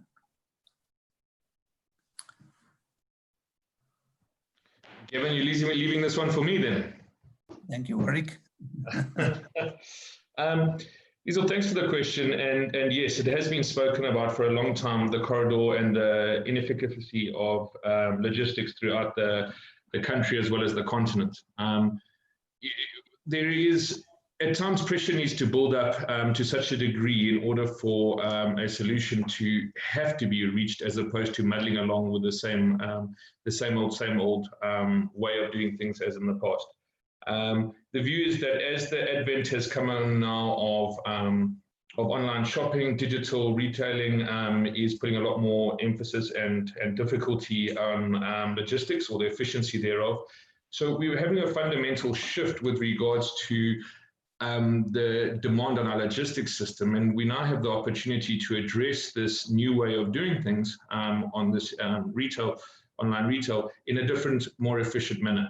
So I've got an old saying, and I'm not sure if it's that appropriate in this sort of forum, but let me say it anyway, is government will do the right thing once they've explored all the wrong options first. And my belief is that those options have been explored a lot, and like we spoke about, for example, it's a complex system that needs to be developed in totality, and you're only as strong as your weakest link. I like the bearing analogy that Gavin brought in. And that is the fundamental difficulty of the issue getting faced, is the integrated nature of logistics with many parties, stakeholders wanting different aspects of it. So it's not a unified, simple solution or a single company or entity handling it. It needs huge amounts of collaborative effort. I believe that government's will is there now. I'm also very excited by the changes that have happened in Transnet, which is more delivery orientated. And I believe that time is now for rail, as it's also become very topical on the African continent as well as in the European market, as a way to move these bulk goods and services that we need to. So the simple answer is, how is it moving from talk to action? On our project specifically, government have been absolutely fantastic, and we are registered as economic recovery plans as part of COVID, as part of the infrastructure symposium. And governments are talking the right language and putting the right parties together in discussions in order for solutions to be held. The problem in the past has been the complexity of multiple role players, as well as the huge capital infrastructure required. That is very difficult to finance piecemeal individually, because they all rely on other external factors. So this conversation is now happening, and I'm very proud to say we're involved in the symposium that the presidency had last week, Tuesday, and we are now dealing with the real issues. And I like what Kevin said as well about in Africa, if you ever look, and Mark, if you ever look at the continent as a whole, is a lot of our logistics issues are politically created, as opposed to just efficiency of the actual system. If the politics and egos got out the way in totality, we could have a very, very efficient solution, and it could be delivered, in sort of the next decade or two, while we're all going to enjoy the fruits thereof. I hope that's answered your question. Thank you. Thank you, Warwick. Yes, Gavin? I was going to say that something similar, but we can start by having one or two aspects of the corridor sorted out. And one of them, which is close to my heart, is what is called the NatCor, that piece of rail going from Durban to Johannesburg. Let's just call it that piece of rail. It was built in the 1950s. My old man used to say 19 Futsek or something. It's still running with train sets that are built for that 19 Futsek piece of rail. It's not a double rail. It has passing loops that restrict both the length of the train and, I suppose, the weight of the train. The rails themselves only allow a certain axle mass. So if we could fix that, and you've just got Cato Ridge now, that's now being seeded. It is now starting to grow as this inland port terminal. Could you imagine if we had a freight rail that ran something like a Gautrain rail system? I'm not saying it has to be that width of rail. That's not what I'm saying. We used to have a thing called the Metro Blitz, which was a thing that ran up and down our narrow railways at a stinkspoot, as the French would say. If we could upgrade that piece of railway and prove to ourselves that we can do this, it will be infectious, because then we can get freight from the port to the inland to our inland hub so much faster and quicker. And you know what? This is not competition with road. The both of them work together. There's always going to be a place for both entities, because you cannot get a siding or a railhead to every single customer and every single destination. You can't. You won't. So we need to get that working. And I think, Liesel, that's what needs to happen, is we need to, where we know the major bottlenecks are, let's work on them, let's fix them. Because if you can fix those broken rungs in the ladder, or those broken rollers in the bearing will start to turn. And there will be this desire by the other bearings and other role players to fix their bearing to get it working. I think that's how action needs to happen. Right one. Yes, Warwick?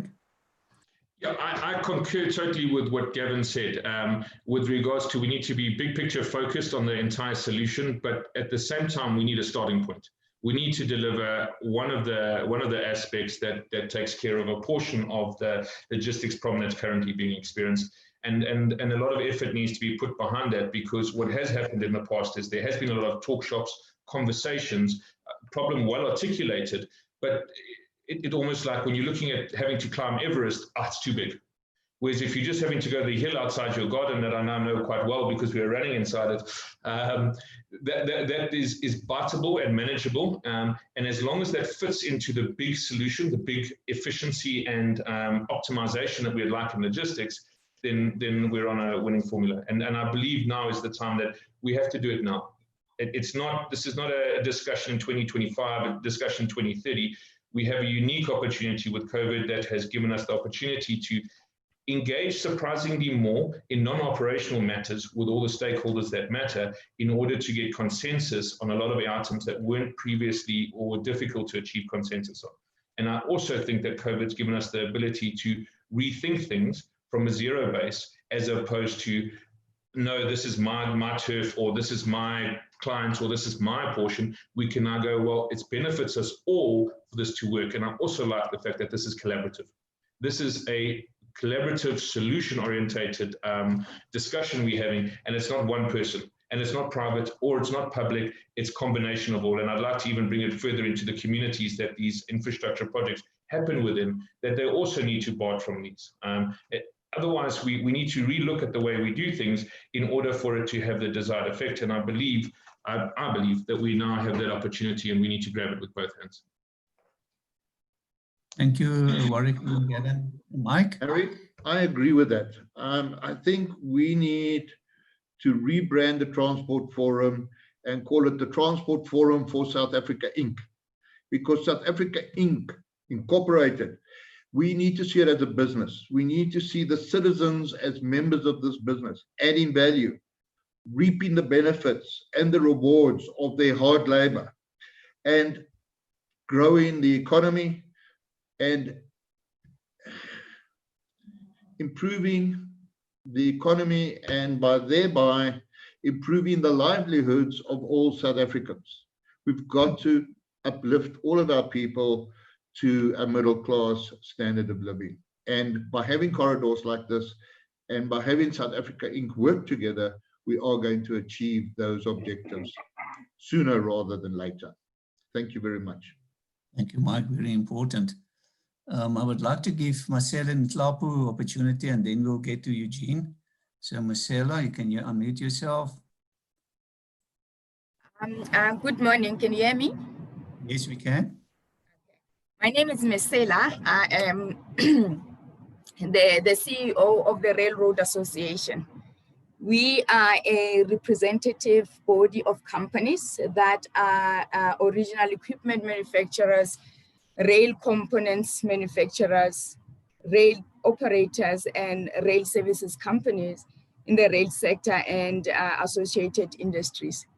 We are also a fully fledged export council established and supported by the Department of Trade and Industry.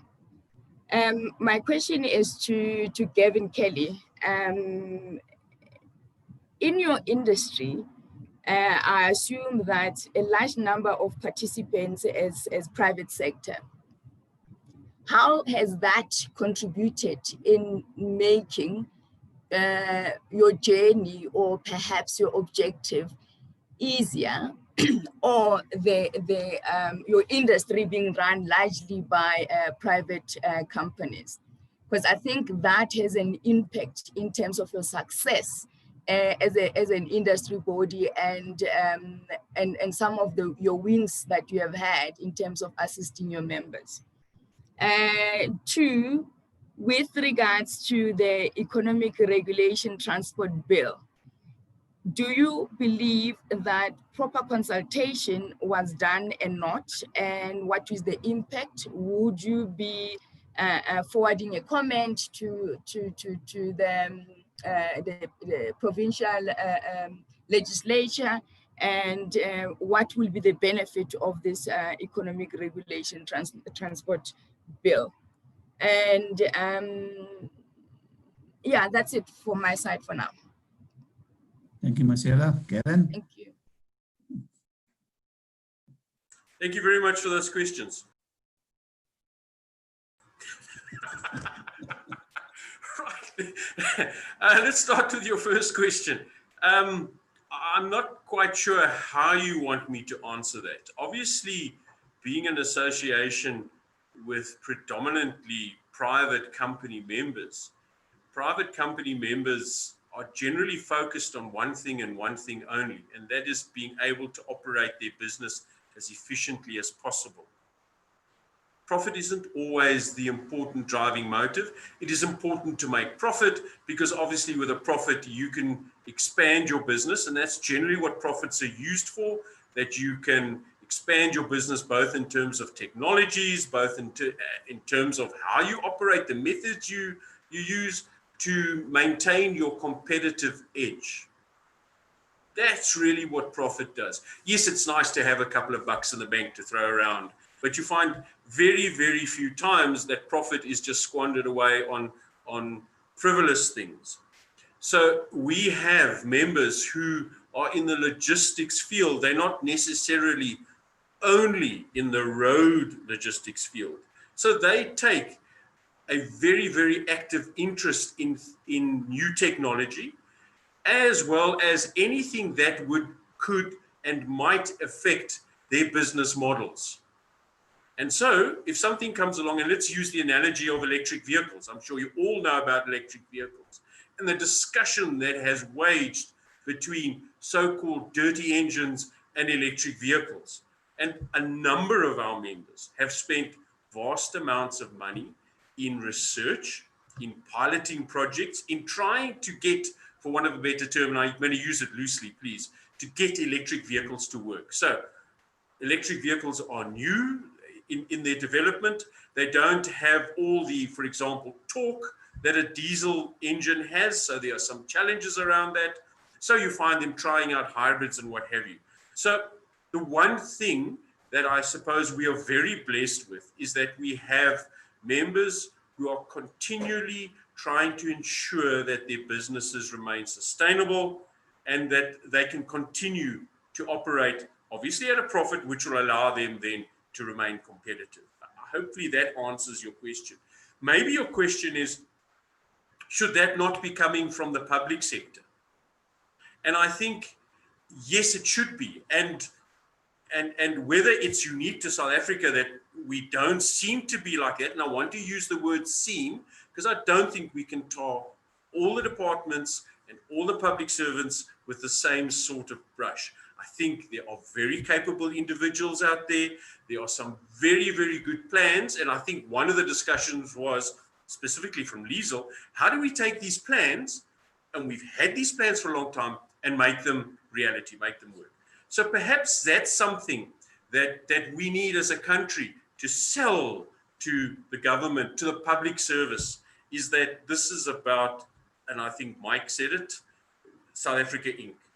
We have a couple of government departments who are members, and they have on a number of occasions said, wow, they actually like being involved with the private sector in some of our technical committees where new technology is discussed, because they can see what is out there. They're not always exposed to that. Quite often, they spend a lot of their time dealing with regulation and that sort of thing. Hopefully that answers your question. I haven't missed your question. Secondly, you asked a piece about legislation. Well, obviously, we will always interact with whoever the legislator is, with whatever piece of legislation it is, in terms of the interests of our members. And the interests of our members, and I want to underline this, isn't always profit driven. So if it's going to be something that is going to fundamentally destroy the good logistics we have, we will make that sort of comment, and we do make that sort of comment. So in terms of that piece of legislation, we have made comment to the province. We have asked for a follow-up. There are some things in there. For example, we don't believe that there should be a regulation of prices of moving stuff across the road. That's something between a provider of the service and the customer.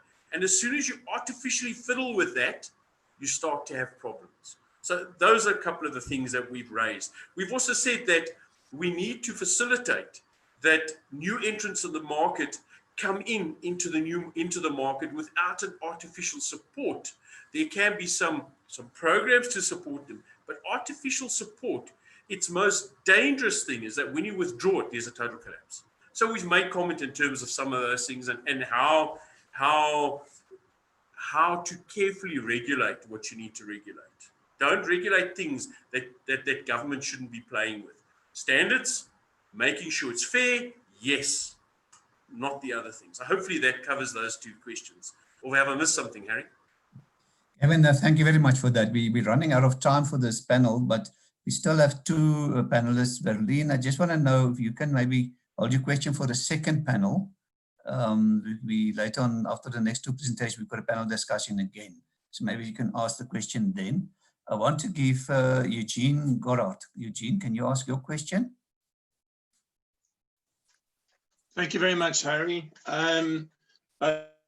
To Mike, Gavin and Warwick, great argument made towards furthering the North-South corridor. You know, these are all arguments that I think a lot of people in the industry agree with. However, Liesel and myself have for years and years reported about challenges, not only from a logistical point of view, but the region as a whole. So, you know, if you consider that, I think we've got, if I'm not mistaken, one of the oldest customs unions in the world, SACU. We've got the SADC Secretariat, we've got COMESA, we've got the East African Community, we've got NEPAD Business Foundation. Then we've got, we've got these organizations that have tried to oversee cross-border efficiencies for many years. Some of them with more success than others. We've had organizations that, like the Maputo Logistics Corridor, driven by Barbara Mommen. She recently, I think she left that organization because she simply gave up on the Maputo Corridor. So, you know, I think it's all fair and well to talk about collaboration that should happen across public and private spheres. Warwick, I think you used the term combinational. I think that is the ideal, but, you know, not to sound like a pessimist, if you consider some of the plans mooted for railway re-engineering across the entire area, from, for example, Kolwezi to the Angolan coast, there are plans there. There's a plan for a railway to going all the way around South Africa called Teco Benin to Mozambique. I beg your pardon, there are plans for railway re-engineering using the Altazara line. You get the sense that we are working against one another. So my question to you is, I do not know what it's going to take, and if it's ever going to happen, to have that collaborative effort to really make the region pull together as a whole. Thank you, Eugene. Thank you, Harry. Maybe more comment than a question. Yeah, I was going to say, who's up first? I was actually pointing to Warwick, but now I realize he can't see my finger pointing at his screen on my screen. Yeah, I think we raised this, and both I think Mike pointed to it, and I've pointed to it, and Warwick definitely has. One of our greatest challenges, and I think Liesel has said it as well, is taking these plans and putting them into action. There's definitely a political will mismatch with what we want to do. And whether we like it or not, a lot of our current processes and systems and borders are, I don't want to use the term colonial, but they weren't designed to facilitate trade. They were designed to stop people crossing in. And SARS has done tremendous work. Make no mistake. They have taken leaps and bounds. It's going to be, we're going to need, and it's a horrible term, a champion of some sort to drive this. And from whence that champion is going to come, I don't know. I really don't know. But it's going to have to be really somebody who has both financial backing in terms of input from government or huge investors, and who's going to be allowed to push those small little golden steps or golden cogs that need to be created. For example, the NATCOR corridor. For somebody to get that right in South Africa is going to be a major challenge. Further than that, I don't know how to answer it. Thank you, Gavin. I presume that's my turn now. I agree with needing a champion, or alternatively many champions. And when I say many champions, is that we have a huge journey ahead of us with regards to optimizing logistics in both this country as well as into the SADC and further into Africa.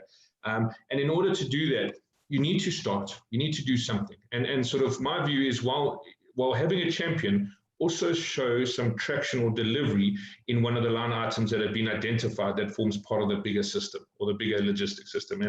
And you know, from my side, and I'm going to speak a little bit to my presentation that's coming up after the break, is that, you know, I believe we have that champion, especially at least on the NATCOR line from Durban to Johannesburg, and that's my executive chairman of the Cato Ridge Logistics Hub, Spoo Mazibuko, who has been driving the agenda of inclusive logistics growth, efficiency, and taking and just making the corridor efficient, but speaking to power. And I think that's the important concept, because we can sit around as private sectors chatting to each other about how it should go. The message needs to be received, and well received, by Transnet as the owner of these assets predominantly, as well as national government. And after having walked the walk for Cato Ridge since about 2005, 2006, we are now 15 years down the line, and it has now got the traction, and it has been sold or marketed to the political fraternity so that they can understand the benefits and the dire need for it. And remember, what's very topical, and I see Richard brought up the comment, Richard Bennett, is 4IR.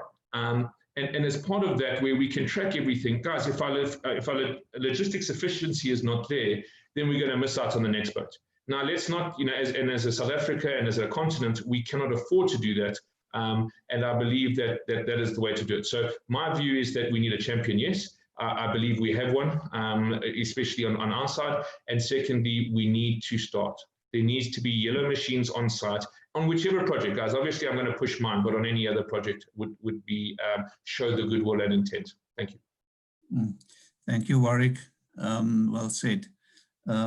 Ladies and gents, we ran out of time for this panel. I see we've got Morris de Beer who wants to ask a question, Verleen, and we've got Richard Bennett on the group chat. But I want to ask you guys, it's okay, we take it in a second panel. It's at 12 o'clock with another panel discussion as well. So I appreciate we can do it then, so we can give the guys a short break now. So thank you to the panelists this far. I'm not going to ask for closing remarks. We'll do that in the end of the second panel then. I really appreciate that. So let's take a short break and we see each other again at 10 past 11. So it's a short break, grab a cup of coffee. I'll see you back at 10 past 11. Thank you very much, guys.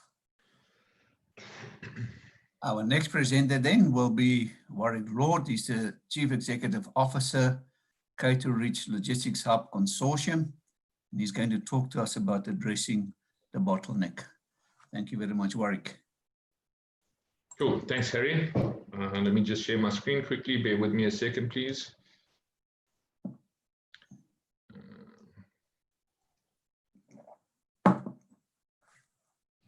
Cool. Good morning, everyone who's attending. This is my first time presenting on a Zoom platform, so it is of interest to me, and I apologize if I get a whole bunch of it wrong. I also have not had the privilege before of having the panel discussion before you get to present, so it's quite interesting with what you do say in a panel discussion and don't, knowing that you've got a whole 25 minutes to take up.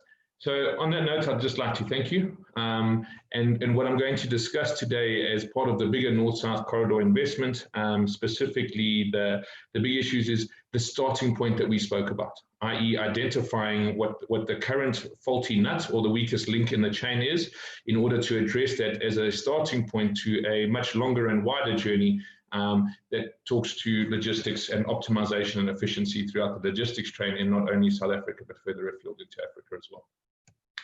The outline of my presentation is what I'm going to take you through is the big picture, also known as the challenge or the bottleneck. Then I'd like to sort of take you through the policy context in which we find ourselves in, and then how the dry port solution in Cato Ridge addresses that.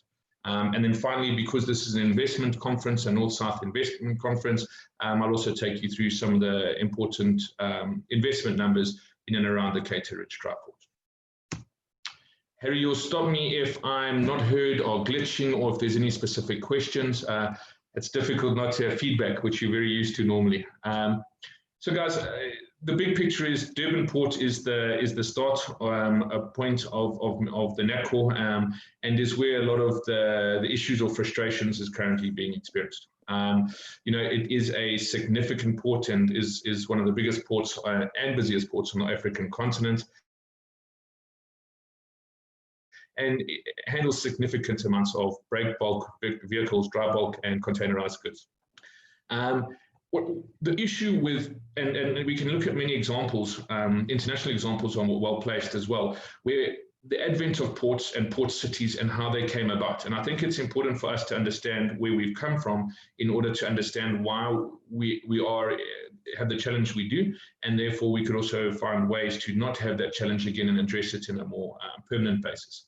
So ports came about because of their location, and a port city grew around them in order to provide residential and all the other types of industry required in order for a fully functioning port. What that leads to then is a massive sprawling city around a port, which basically constrains the movement of logistics through the city into the port area. It also doesn't allow for increases in the land holdings because the city and the port are both competing for variable landside resources, and how this has been addressed in the past, and specifically the Australian and American models we've had a look at, because they don't make use of barges or those rivers that a lot of the European intermodals do, is that you need to have a look at where the most inefficient part of the operation is, and move that inefficiency away from your most expensive or congested assets. The way this has happened in the past, well, actually, let me just hold you there for a second and have a look at what our solution was to the problem, the back of port problem to date. And it has been the dig out port discussion that has been on the cards now for significant time, as a way to move the port away from a congested area to allow more space to grow into. One of the complexities or the issues that port relocation, or that solution, macro solution, does have, is that it still needs to make use of the rail and road infrastructure in order to get through from the hinterland and the main market, which is Gauteng, into the port in order to deliver goods and receive goods. Now, that is a fundamental problem in that what we are looking to do is solve it with a solution that looks very totally and aggressively at the seaside solution, and doesn't cater in totality towards the landside solution. And both of these need to work hand in hand. So if I come back to my original statement saying that cities and ports have grown together and they've developed, and they've both competed for very sparse space. The logistics into the port have to go through a city infrastructure, which is obviously not ideal due to all the other traffic in the city. And the way international benchmarking has taken care of these issues is they've moved the bottleneck point from the port itself to what's called an inland port or a dry port. And I'll take you through the definition of what that means. By moving your bottleneck from expensive, congested infrastructure and dedicating your port to more of a throughput facility, as opposed to a whole bunch of extra value-added services as well, you can then allow more efficiency through your port and allow it to basically move more goods and services through it itself. Right, so I've spoken a little bit about the ports. Now, what's important is also to understand that all the projections, and please, these are pre-COVID projections, which does mean they are going to be skewed about the current pandemic we find ourselves in, and not all of it, we're not sure about the exact implications. But we in the modeling is basically saying that the Port of Durban is going to reach 5.5 million TEUs, and by 2035, we cannot cope with that. The long and the short of it is that infrastructure needs to be developed in a way that is before demand or just before demand in order to be able to cater for that demand. If it's not done that way around, then unfortunately, like has happened, the cargo owners have to make additional plans or other plans in order to move their cargo efficiently. And if you just have a look at the picture on the top of my presentation, you can have a look at sort of the inefficiencies of the port collection system coming to bear on local residents. I mean, these are people that live in these sort of areas, and now they've got, I heard somewhere at the border post 20 to 30 kilometers. I haven't heard of Durban having anywhere near that sort of congestion, but if you can imagine just a kilometer, 2 or 3 of these sort of trucks parked when you need to get into the road to get into your home or office, it's hugely frustrating and not efficient. What I wanted to do is just spend a little bit of time highlighting the big solution that has been presented. So there is an understanding of a big solution, and it is understanding that the airport site has been earmarked for the dig out port, and I'm not going to take you through all the details, but that was the macro solution. And had the ability to take care of a lot of the issues being experienced, but it is a very, very complicated project from an environmental and land planning and land development component. When you're an environmentally sensitive land, which you are when you're on the coast like that, never mind the logistics and the various stakeholders, I'm saying just on an environmental basis, it's very, very complicated. When you start mixing in all those other stakeholders that need to be part of the process and buy into the solution, it becomes a very difficult transaction to conclude. So these, interestingly enough, these are some pictures. The picture on the top is actually in Cato Ridge. This picture was taken, which is 55 kilometers away from the Durban port itself. This is I forget the exact date when it was taken, but there is, it shows you the problem that happens as soon as we have our gearing, a bearing not working correctly. The whole logistics system tends to grind to a halt, and you get these sort of pictures and these sort of inefficiencies working. I very much like what got said earlier. If the wheels aren't turning, we're not earning. Is normally a trucker's slogan, and that's something that is what we are looking to try and address in this North-South discussion, as well as specifically in the Cato Ridge discussion. I'm sure you would have seen the sort of main cargo flows, or the sort of thinking about it in the drawing on the bottom right.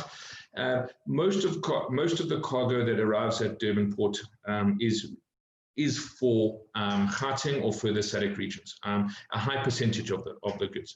So therefore, the North-South link, and specifically the NATCOR link, becomes a critical discussion and a critical to get it right, because it is the, for lack of a better word, Durban is the port of the whole of South Africa, and therefore, with the predominant market being in a landlocked Gauteng, its logistics and its operations are now fundamentally important. I'm not going to go too much into the road-rail debate. I do believe they both very much have a place to play, and integration is where it is required in order to make sure that the logistics solution is optimum and efficient.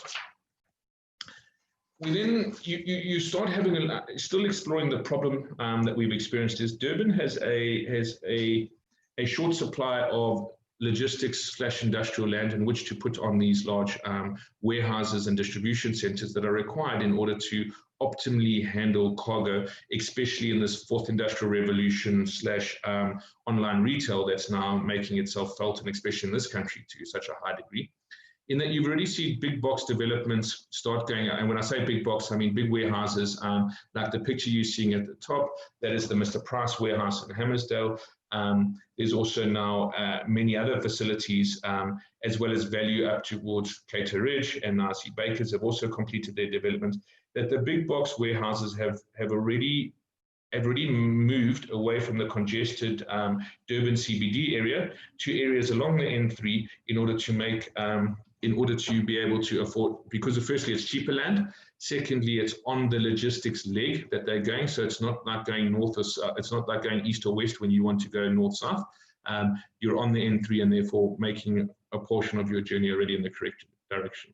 So what we've seen is a mushrooming of logistics, land and the associated warehouses thereon, specifically starting to come to the outer west in order to find a location to be able to take part in this retail evolution. And if you go one step further afield, there's also huge car parks getting put up, new car parks getting put up in order to store imported and export vehicles in the Camperdown Umlaas area, and the extensive work that private sector companies are already doing there is absolutely phenomenal. So what I'm showing in the big picture is the issue that we have in the Port of Durban, as well as the trends that are currently getting played out by the large movers of goods. Now, most of the developments, I can almost say all of the developments in South Africa, especially logistics developments, have been focused in and around road. It's been an efficient mode of transport, and it's easy to get hold of the truck driver with a cell phone number. You know exactly where your good is at any single time, where you don't have that sort of transparency on rail, which is something that needs to be addressed. And as part of the fourth IR, with all this tracking information we have, the ability to compile, this is now no longer an issue, because you shouldn't be able to find out exactly where your container is, whether it's on rail or road, based on the new technology that's coming to bear, which we're very excited with and has been demonstrated to us by quite a few service providers. And we are advantageous to a degree in that this is no longer a new technology in the developed and other countries, and we are taking stuff that's been tried and tested. Also, still addressing the big picture, Transnet put down a pilot project inside Cato Ridge in order to test the market's demand to be able to take goods from Cato Ridge instead of from the Durban port itself. Demand exceeds capacity, and on a pilot project that's not as efficient as it should or could be due to various constraints, most of them financial, to see that the demand outstrips supply is a fantastic testimony that the solution that is put forward in the Cateridge dry port is one that is working on a limited scale and is now ready to start being put into the wider development. And I think that answers some of the panel discussion a little bit earlier. When are we going to start seeing plans move into actually delivery? I'm happy to report that Transnet had built 4 to 5 years ago now the original Cateridge pilot project, and it is still operating, which does show you that there is movement, nowhere near as fast as all of us would like. Now, the big picture, what we're talking about is well, let me first show you where Cateridge is in relation to the Durban port as well as into Pietermaritzburg. It sits 55 kilometers outside the port of Durban. You see the white dotted line, that was the mooted freight road line directly between sort of Durban and Maritzburg. And I understand that that is still on the cards. I'm not sure where in the planning process it is. I do know it's a very difficult development also to get off the ground because of the multi owners and land that it needs to traverse. So Cateridge is approximately 55 kilometers, 45 as the crow flies, 55 if you follow the road to Cateridge. And we believe that this is the ideal place to then make use of your value-adding services in order to evacuate the goods from the Durban port as quickly and efficiently as possible. The biggest asset, in my view, that KZN has, along with its natural beauty and its people, obviously, is the Durban port.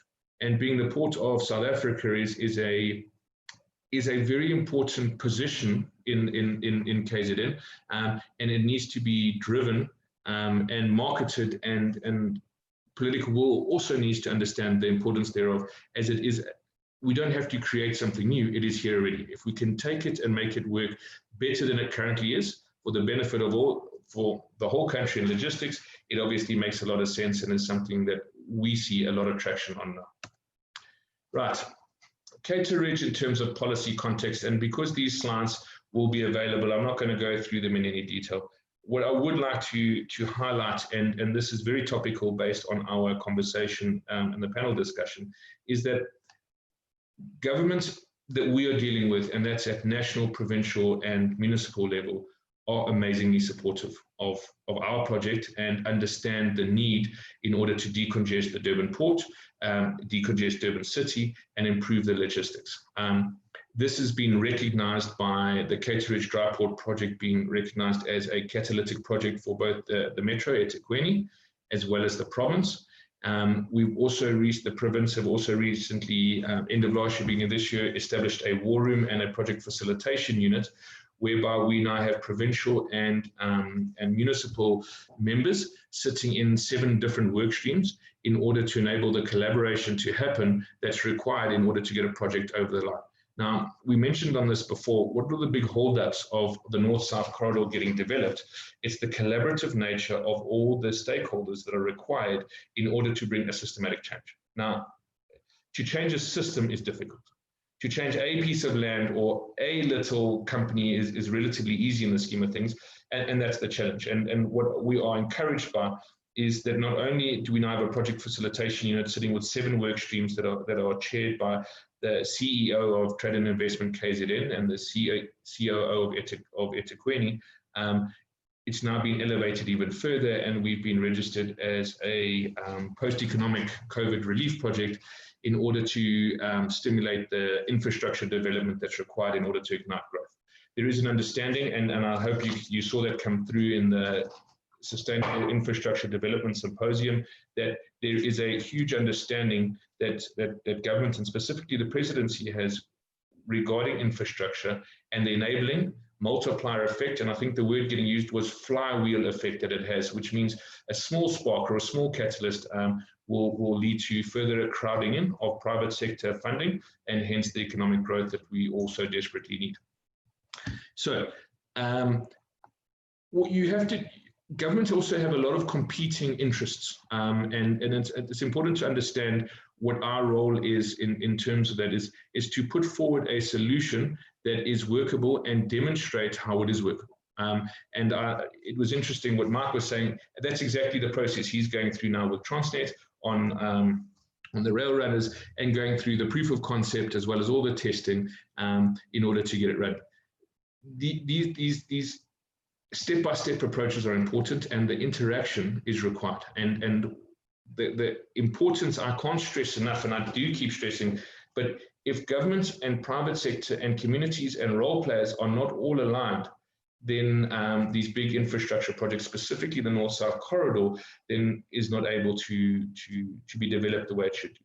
And the question was asked earlier. Yes, I also do believe it's the public sector's role to put out the vision for the North-South corridor, which I believe they've done in the SIG 2 and the Development Master Plan, the National Infrastructure Development Master Plan. And it's now up to private sector to play within these plans and to deliver various components of these plans for commercial reasons. And it's important that these items are commercially viable in order to make sure that the private sector does take them up. And we're happy to say that the investors that we've been working with to date, whilst there is a lot of concern about COVID and the impacts there is a full appreciation and an understanding that if governments are on board in this process at all the various spheres, then they're happy to co-invest side by side.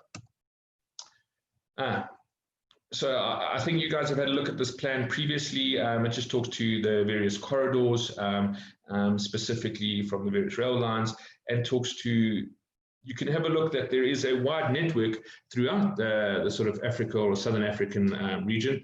However, it needs a significant amount of investment.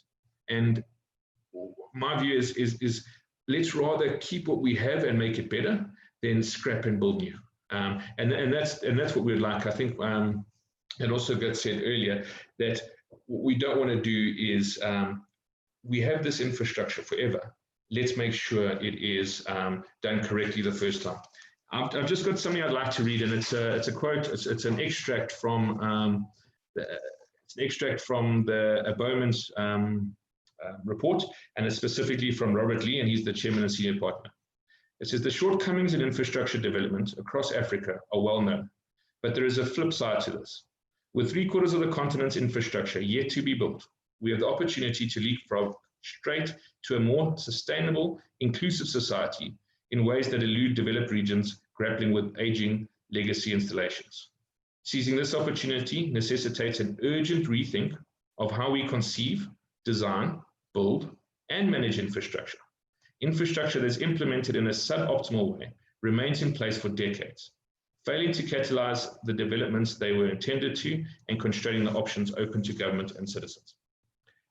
That statement resonated quite heavily with me, because we now have an opportunity in which to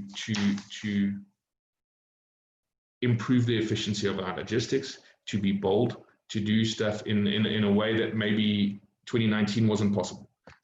Do believe that this reset nature of COVID-19 has given a lot of individuals pause for thought and allowed to be more strategic in their forward-looking, as well as planning and thinking about things. And that has led to a significant movement in this regard. Once again, this is the Transnet hubs and terminals proposed for 2043. The slide is a little bit old now, but you can have a look that this is government's plan saying, listen, we understand the need for intermodals, we understand the need for hubs, we would like to be long haul operators, and we'd like the distribution to happen between the various hubs via rail if it is a long distance. We then move into the specifically the caterage and the positioning along the SIG 2, and all of these various. Part of the problem with the challenge that we've had to grapple with is the fact that a development and even or logistics development is not about a single area or a single property. It's its connection and relationship in relation to the other modes or intermodals or logistics modes. Now, that has led us to explore quite aggressively what's happening in the Johannesburg region, as we understand that is the main market for a lot of the goods getting transported from the Durban port, and hence the discussions that we're currently having with those intermodal operators up in the Gauteng region. This is the SIG 2 corridor and the objectives, and it basically talks to government's intention in and around the the corridor.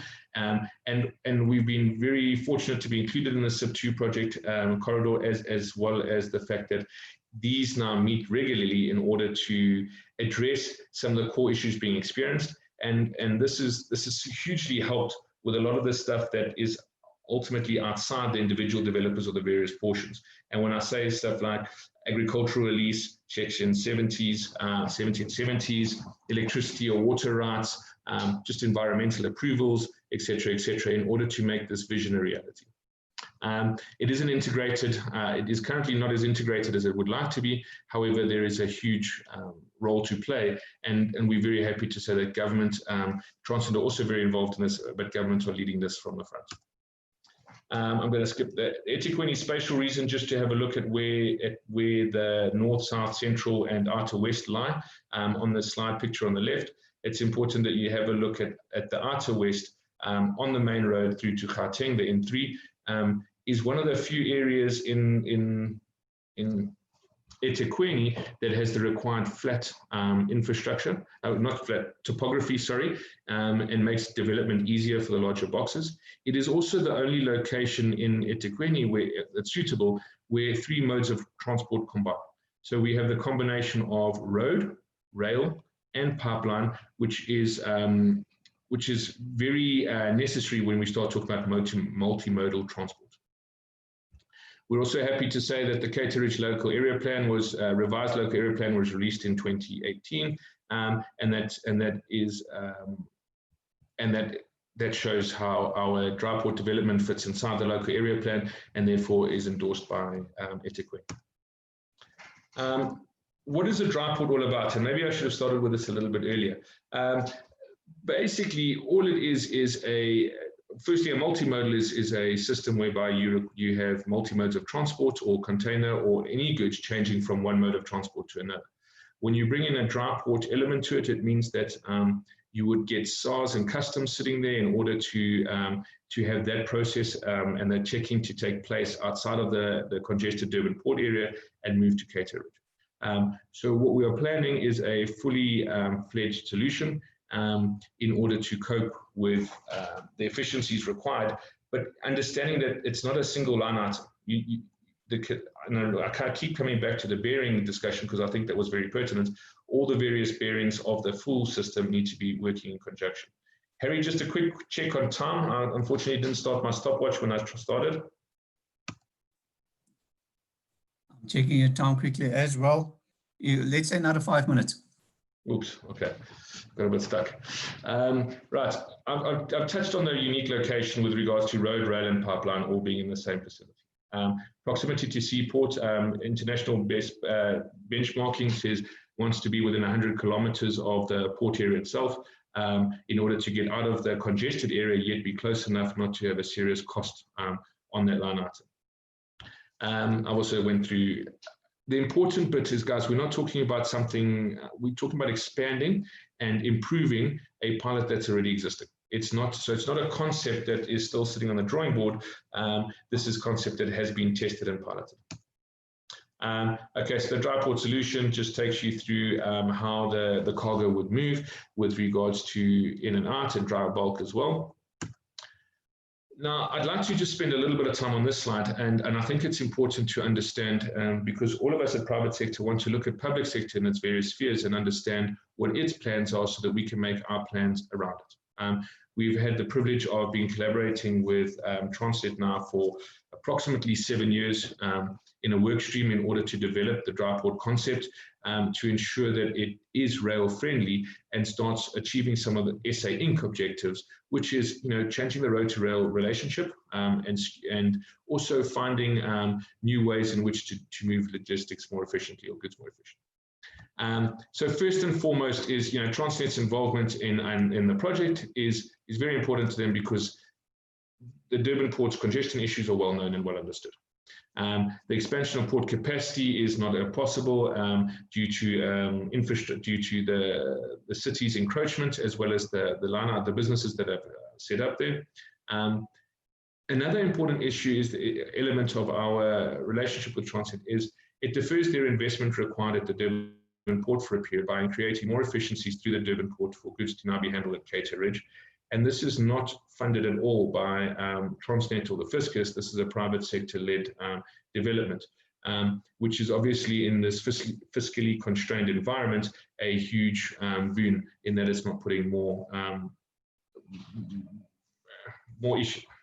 I forget the word now, but putting more strain on the public sector finances. Then very importantly, this creating corridor efficiency ties into our topic of today, is a rationale behind why they need it. They understand that they want to move goods, and TFR is their biggest operating or the biggest revenue driver. If they can do more of moving goods through efficient corridors, obviously their revenue line improves. Now, much has been said about private sector participation, triple Ps, and this is where private sector and government need to find themselves and look at each other without the enemy on the other side, or alternatively, what is this the private sector going to do now, or what is the public sector going to do? But understand that we have a common vision and we need to achieve efficiency in logistics for the benefit of all. So it's not about what I have, what you have, what he does, what she does. It's about us understanding that we need to pull together on a common goal. It's obviously catalytic and cooperation between road, maritime, and rail, which in this country we haven't done as efficiently as possible. And then lastly, expanding economic participation and new players in the market. I think it's important to understand that that Cato Ridge Logistics Hub Consortium is a 51% black-owned entity. It is in partnership with the local community in order to establish a new city and dry port in an area that requires infrastructure that's needed to improve logistics, and does it in a way that has the widest possible benefit. And I think this is important, the widest possible benefit, and the closer you are to the port infrastructure, the more your benefit is. Right, let's take you through some quickly, seeing as I've only got 2 or 3 minutes left. Guys, just some of the numbers, it's roughly an 18 billion rand project. That's the total cost. That doesn't mean that's the all-in cost for the private sector developer, which is ourselves pushing us through. That's the total cost in order to get this project up and running before we start putting top structure on the logistics parks and the industrial parks. So our project is broken up into an acronym called TILT, T-I-L-T. The first one is for truck stop and staging, and that's in order to orchestrate traffic, which at the moment, road traffic, at the moment, which is not orchestrated that well, via a staging facility in Cato Ridge behind the engine current fuel, direct access fuel station that's there, in order to provide those linkages. That truck stop and staging will obviously be totally aligned to the intermodal facility in order to call trucks into the facility as and when required. And in total, that's a 4.8 billion rand investment phased over approximately 15 to 18 years. Logistics and industrial parks, the 3.5 billion rand number equates to roughly 320 hectares of industrial and logistics land, and that number includes bulk infrastructure, earthworks, and all the services required. It does not include top structure, which we are looking for participants and our clients to take up the space inside these industrial and logistics parks in order to make use of the intermodal. Tank farm and petroleum product supply pipeline is the medium to long-term goal, and that's at 5.1. And then we've got a lot of infrastructure required, and this is where our interaction with government is so important, is the 2.9 billion rands worth of infrastructure, which is typically and normally the area that government play in providing bulk infrastructure in order to catalyze investment from other, from the private sector. So that's where we are currently pushing is the right word, but in discussions with National Treasury, KZN, as well as the Project Facilitation Unit, and quite a number of other individuals in order to assist. And I can say that we are coming up with some innovative solutions on how to fund this infrastructure, bringing New Development Bank and DBSA into the mix, in order that there can be a collaborative discussion on how to get the infrastructure required, paid for, and that investment has a return to whoever's provided that capital. Right, project benefits. At the original phases, we're looking to 2,000 to 6,000 job opportunities, which increases in the first year to 3,000 to 10,000. Ultimately, we're looking for significantly more. what's important about this project is that we see the local community, or not we see, we are partners with the local community, and which means we are looking for huge education, skills development and transfer, which helps us to provide employees and service providers to this intermodal and dry port that is required. So we're looking at this as a fully fledged sustainable development that can be encompassed into a dry port and smart city. But it's important that a lot of work and a lot of time has gone into getting the interaction between the various components to work efficiently, and not forgetting that the most important thing is the most important thing.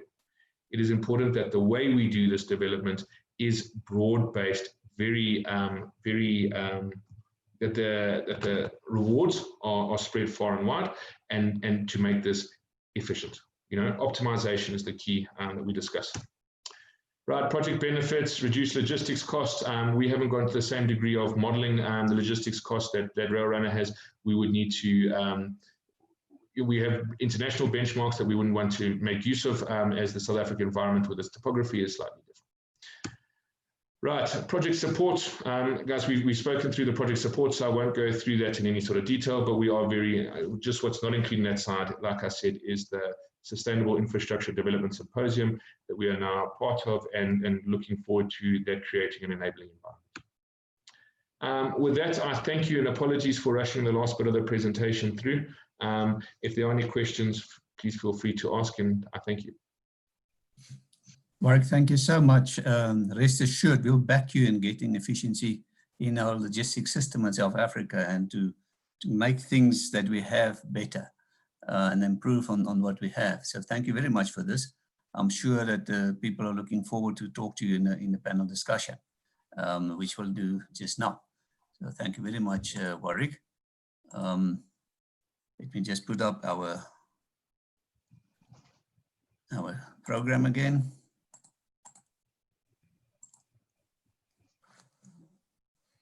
So our next presenter then will be Mr. John Rocha. He's the Chief Director, Trade in West Africa, Department of Trade and Industry. And he's going to talk about the North-South corridor could serve as a key factor for South African supply chain interest in the region, provided it is efficient. John, thank you very much for joining in and your preparation to share your knowledge with us today. Thank you very much, John. Thank you, Harry, and good morning to everyone. Thank you for inviting us to make this presentation and share with you some thoughts and perspectives about the theme. I've listened very carefully to the comments made and the presentations before, and what it tells me yet again is really the need for us to try and find a way of breaking away from the silos we are operating now. The need for us to find ways of better aligning and integrating whatever we are doing, so that both public sector interests and also private sector commercial interests can be fulfilled. I want to, my presentation really, and I think in order not to duplicate what others have already done, I wanted to really focus on the immediate situation now. I think the COVID-19 pandemic has really sort of, as Warwick mentioned, forced us to press the reset button.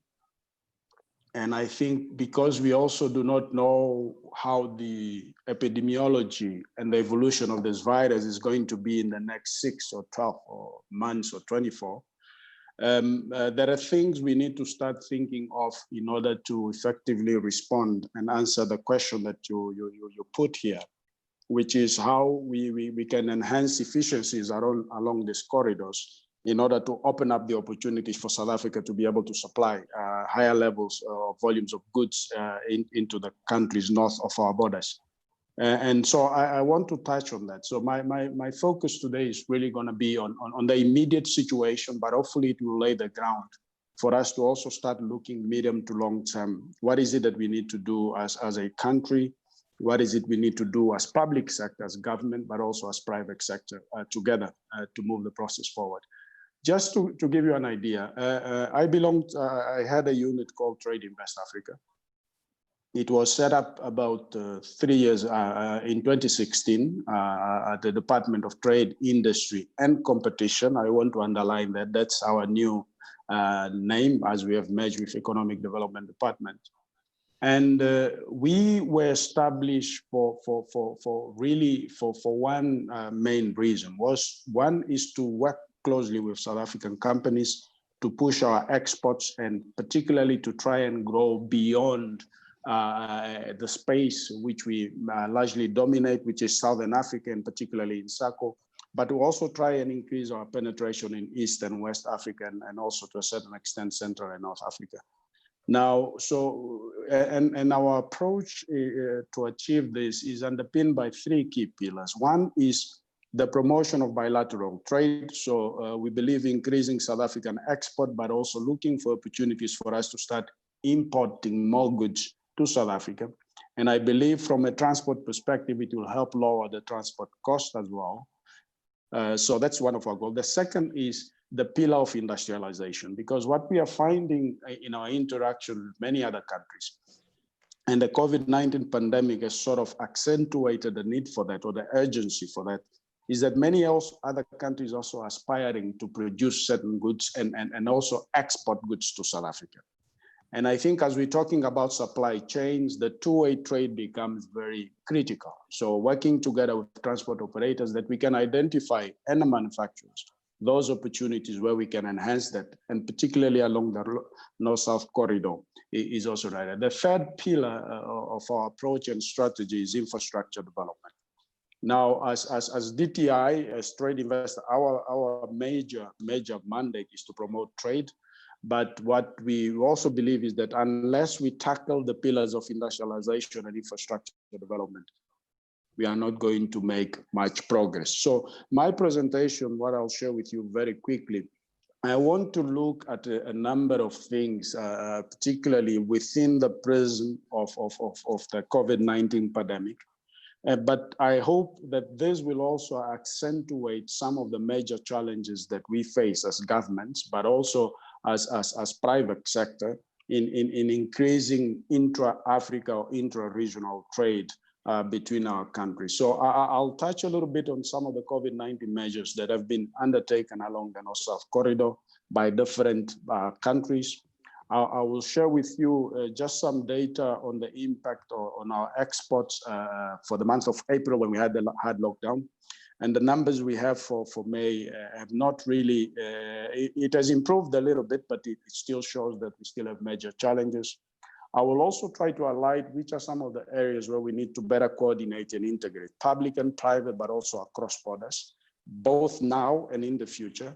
And I highlight lastly is along the major trade routes that are of interest to South Africa.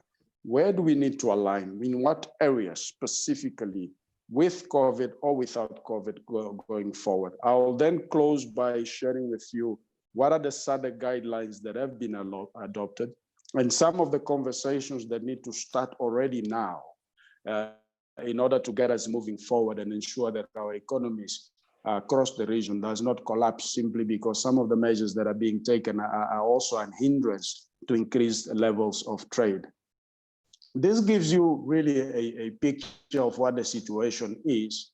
And I'm looking, you'll see in the next map, I'm looking at the North-South corridor from 2 perspectives. There was a map that was shared which showed a straight line going via Bait Bridge and another one via Botswana up into Zambia and then through to the Copper Belt. But I want to look at the North-South corridor from a much broader perspective and geographical coverage for 2 reasons. Number one is if we look back a couple of years, there was a time that the North-South corridor via Bait Bridge and later Botswana through Gazankula was really the primary trade route for most of the hinterland countries.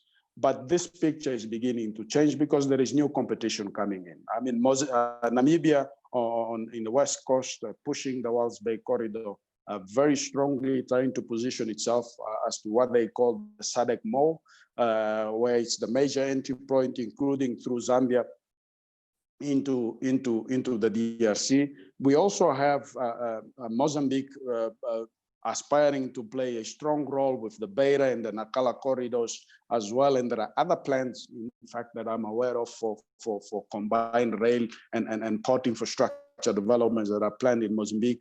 Tazara as well in East Africa, from Dar es Salaam down to connect to the north-south corridor. So these are all, and in Angola, somebody mentioned the Lobito corridor to connect to the Northwest Railway in Zambia. So these are all forces, and it covers, in my analysis, almost 11 countries across the region, which tells us that over the next 5, 10, 15 years, we will have strong competition to capture some of this of the trade that is currently going through the north-south corridor that we know, that is from Durban up north via Beit Bridge and so forth.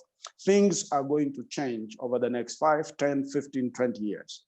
And I think we need to position ourselves with that. And I think the answer to do that will be whether we can effectively improve our efficiency, whether we can effectively, as South Africa, become much more competitive.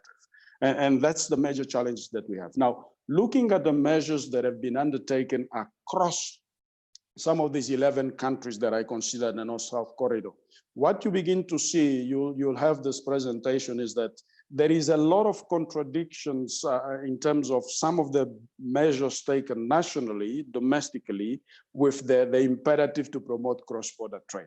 So there is no alignment in that sense. But if you look at all the countries, some have still allowing for all types of freights to be able to enter their countries, while others are prioritizing essential goods. That in itself has brought forth some major challenges. If I may, in April, when we had the hard lockdown, it was very clear, talking to some of our neighboring countries that still had their economies fully opened, we found challenges to be able to supply to them. One of the areas that was hugely affected, and to date we have not yet managed to have a solution around that, is particularly in the movement of engineers and technical personnel to go and do routine maintenance and services, because you cannot talk about logistics and transporting of goods if there is no production. In other words, so you need to sustain productions on both sides of the border in order for goods for transportation to then take effect. One other area is the quarantine measures that countries have undertaken, which are very different. You know, there was a time Zambia was requiring 14 days. Botswana now is also, I received an email yesterday, there are major challenges there. So there is a need for countries to align. Then lastly, what I want to share is also the different transport modes that are needed to be utilized in order to get goods moving. Air transport is fully almost ground to a halt across the region, along this corridor as well, because it's not everything that is suitable to go by road. Maritime access is a little bit much more open. In April, when we had the hard lockdown, there was a lot of shifting of cargo from Durban to Dar es Salaam, because Tanzania had not adopted any measures. So you have these discrepancies and differences that are still hampering our ability to increase inter-regional trade. And I believe that this challenges is not just because of COVID, but even beyond COVID, we still experience some of these non-tariff barriers that need to be addressed nationally. Now, my view on the North-South in terms what impact. So I started by saying I have a much broader view of the North-South corridor. And if you look at it, these are the areas on the map over there where, based on our analysis, many of our trucking companies still also move into those areas up to Tanzania using different routes. And at some point, these routes directly or indirectly interconnect. Our drivers in going through Namibia to Angola, they will interconnect with drivers that may be coming from the DRC. Going via Zambia, there are drivers coming from Malawi and other countries as well. And along these routes, there are nodes that really act as points of contact and nodes where there is interaction. And I think as a government, we are also concerned, how do you ensure that you put in place effective measures to manage and mitigate the risk of transmission as drivers move across borders?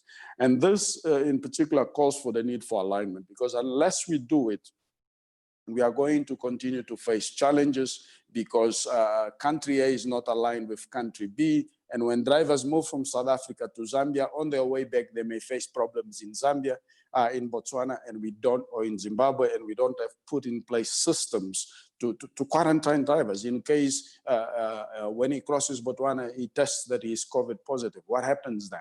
So all of these things present real challenges for our ability to increase trade, particularly in this period where there is still a lot of uncertainty about how things are going to be in the next couple of months or years. And I'm raising this because I think it's an important dialogue for us to have, so that together we can come with solutions. On the right, we share with you along this north-south corridor, what has been the impact since the lockdown started. In the month of April, if you look at this, there was a drop in our trade, for example, with Kenya over 80%, with Tanzania 79%. So it ranges. Our trade with Mozambique also dropped quite significantly across the board, all these countries, simply because of the different measures that were undertaken. The figures that we have, I didn't put it here for the month of May. There has been a little bit of improvement, but it's still a major cause for concern. And unless the question of alignment and integration and better coordination involving both public and private sector is settled and is done, we are not going to be seeing changes in this area. So it's a major cause for concern, and I believe this platform sort of sets the tone for that discussion to continue, so that in the immediate term we may be able to find solutions. Why is it important for us to coordinate? And I want, talking about trade, the first question that comes to my mind and for transporter is, what goods are we transporting? And what it tells me is that there is a need for us to align what we consider to be essential goods in South Africa with those that Botswana may also consider to be essential goods to Zambia and to Zimbabwe, because that tells you what goods may be then transported under what conditions. For example, one of the problems we are facing is, particularly on the Maputo corridor, and also is the transportation of minerals versus fresh produce. Which one do you prioritize? In the case of the Maputo corridor, I mean, the minerals have got timelines, the vessels waiting at port that need to be loading and move very effectively. If they don't do so, they can be then liable for penalties and so forth. Whereas you have fresh produce vehicles also moving, and then they may not stand on the road for more than 24 hours. It's a problem.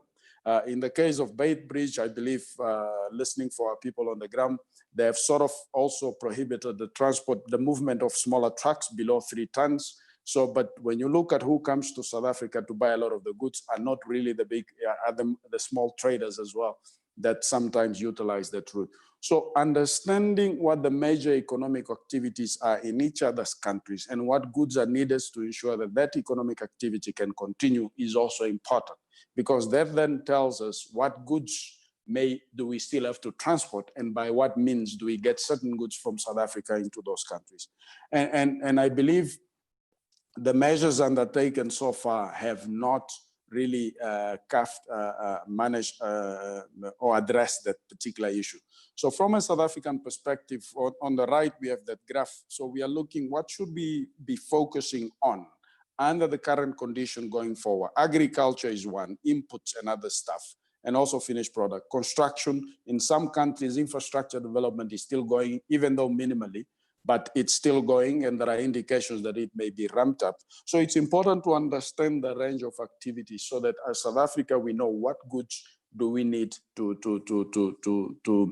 put on trucks, put on the rail, put whatever, in order to get it from South Africa into those markets. That exercise has not been done effectively, and there is then a misalignment in terms that what we consider to be a priority here or not a priority may not be the same case across our borders. and that's causing a little bit of delay and is affecting the supply chain efficiencies that we are talking about, because there is an increased risk that some of the manufacturing, production, and even retail activity may be negatively affected because of the delays that we are beginning to experience along our borders as a result of some of these measures.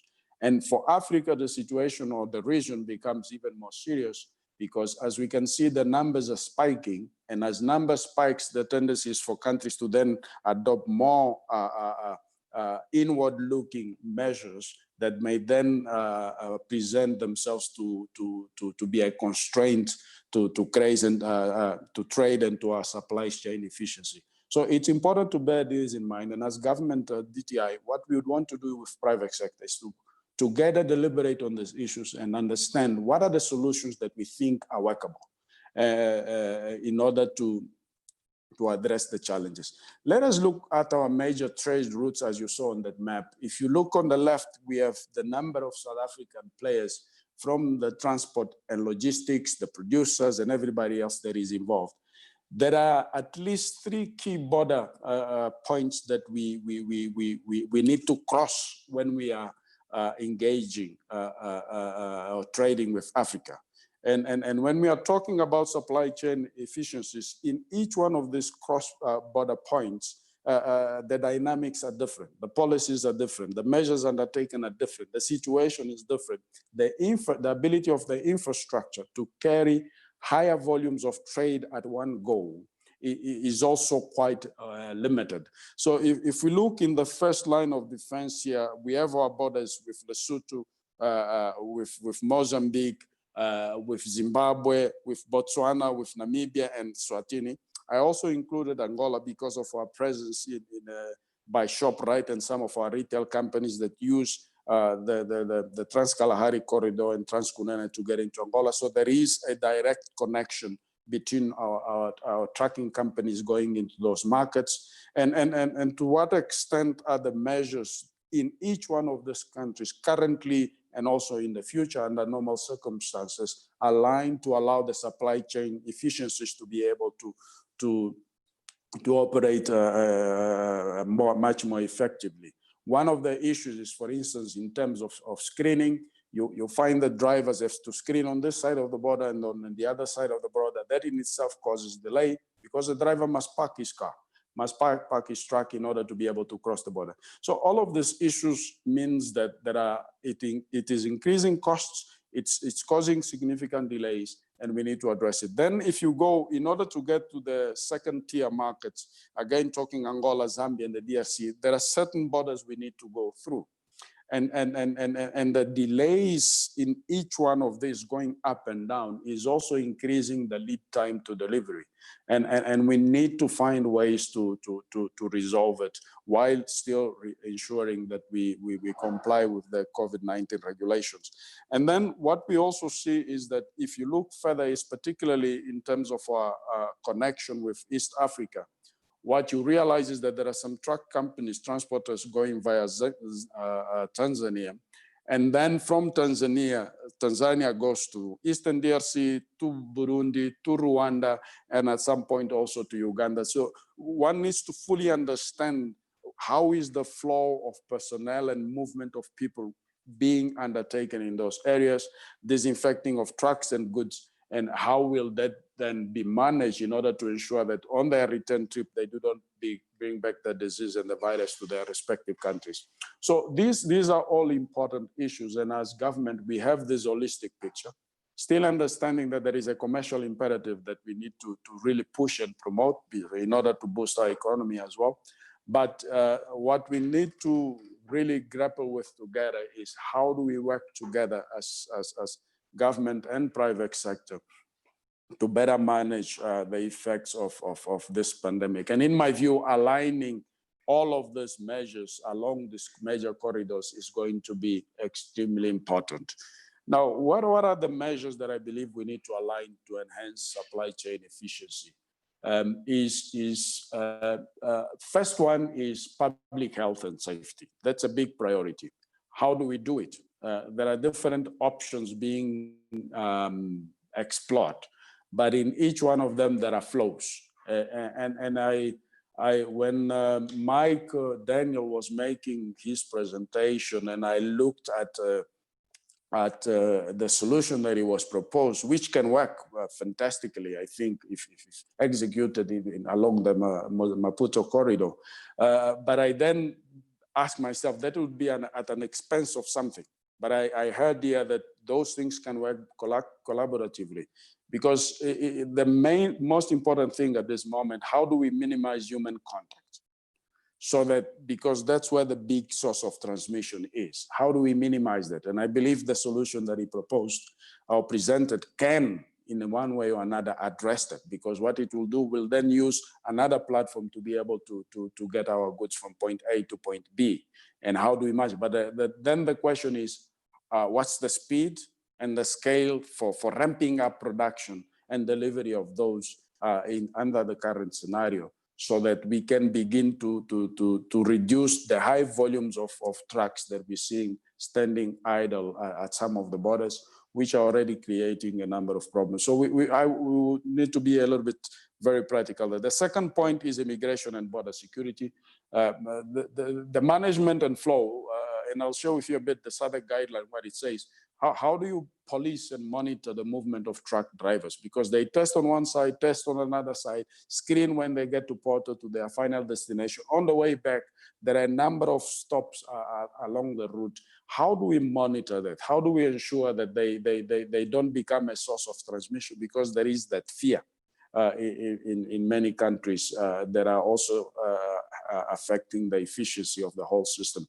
So we need to look at what is it that needs to be done to allow, I believe that the fewer stops a truck driver can make, and when they do, it must be in controlled environments, the better it is for us to be able to manage some of the challenges that we are raising. Customs clearance, there is a lot of talk around automation. There are challenges here.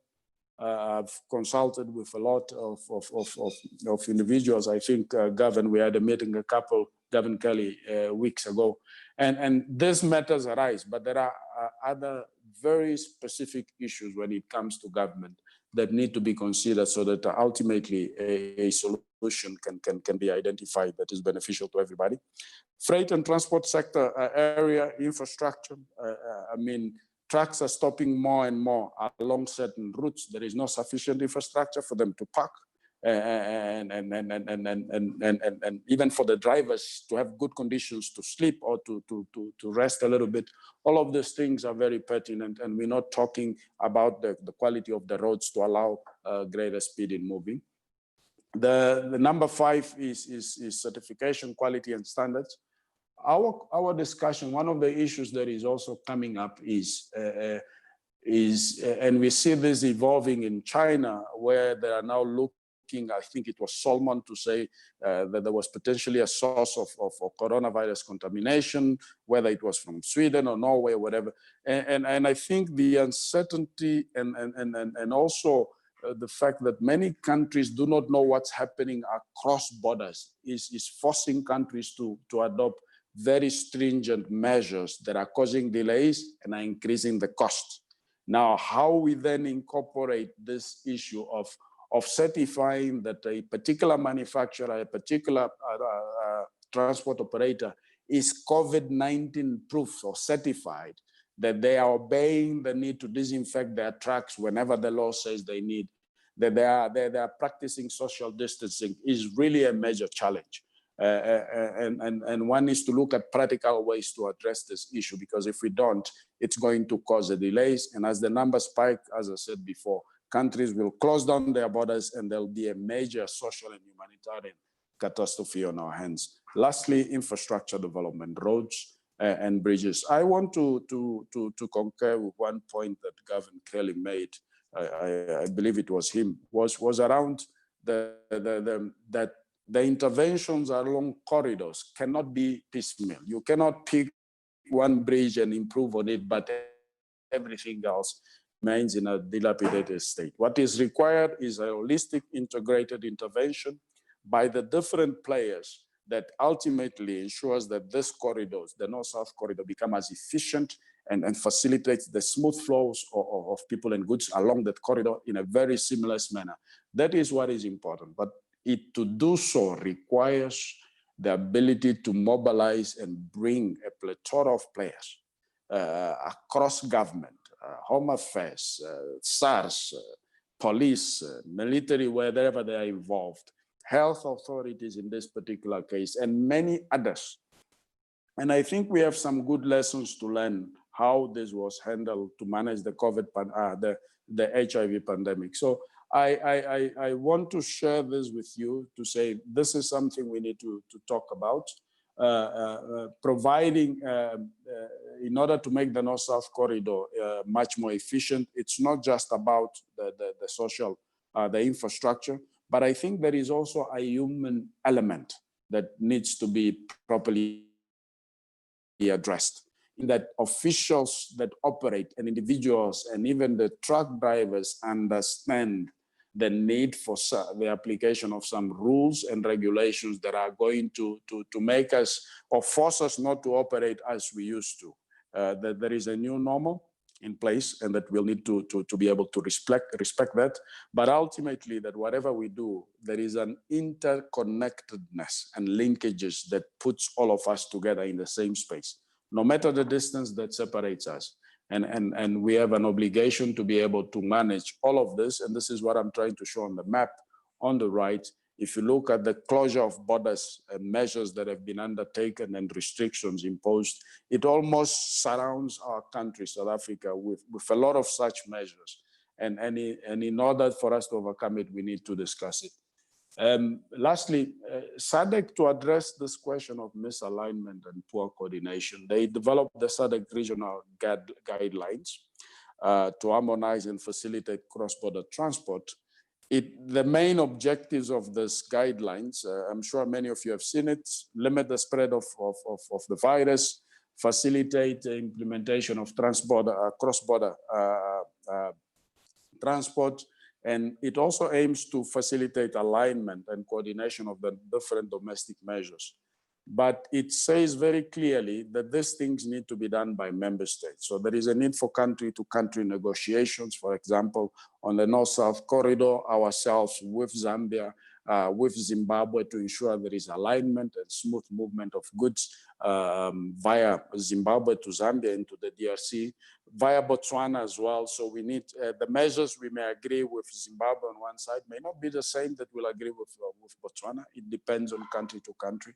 But if you want to ensure efficiency of the North-South corridor, that conversation needs to be had, and it will stay with us for a considerable amount of time.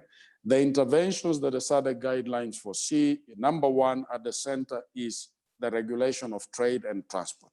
So that's what this guideline is saying. And I want to underline the word guideline. So it's up to member states to then decide what is it that they can implement and what concessions and agreements they can reach with one another. So we need to work together around that.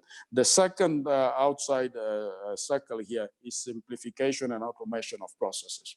And there are many ideas hovering around.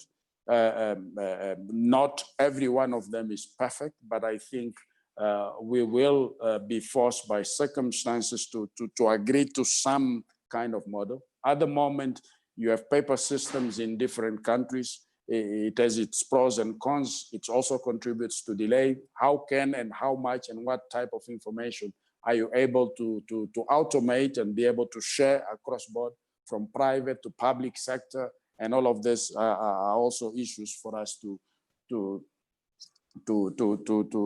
consider.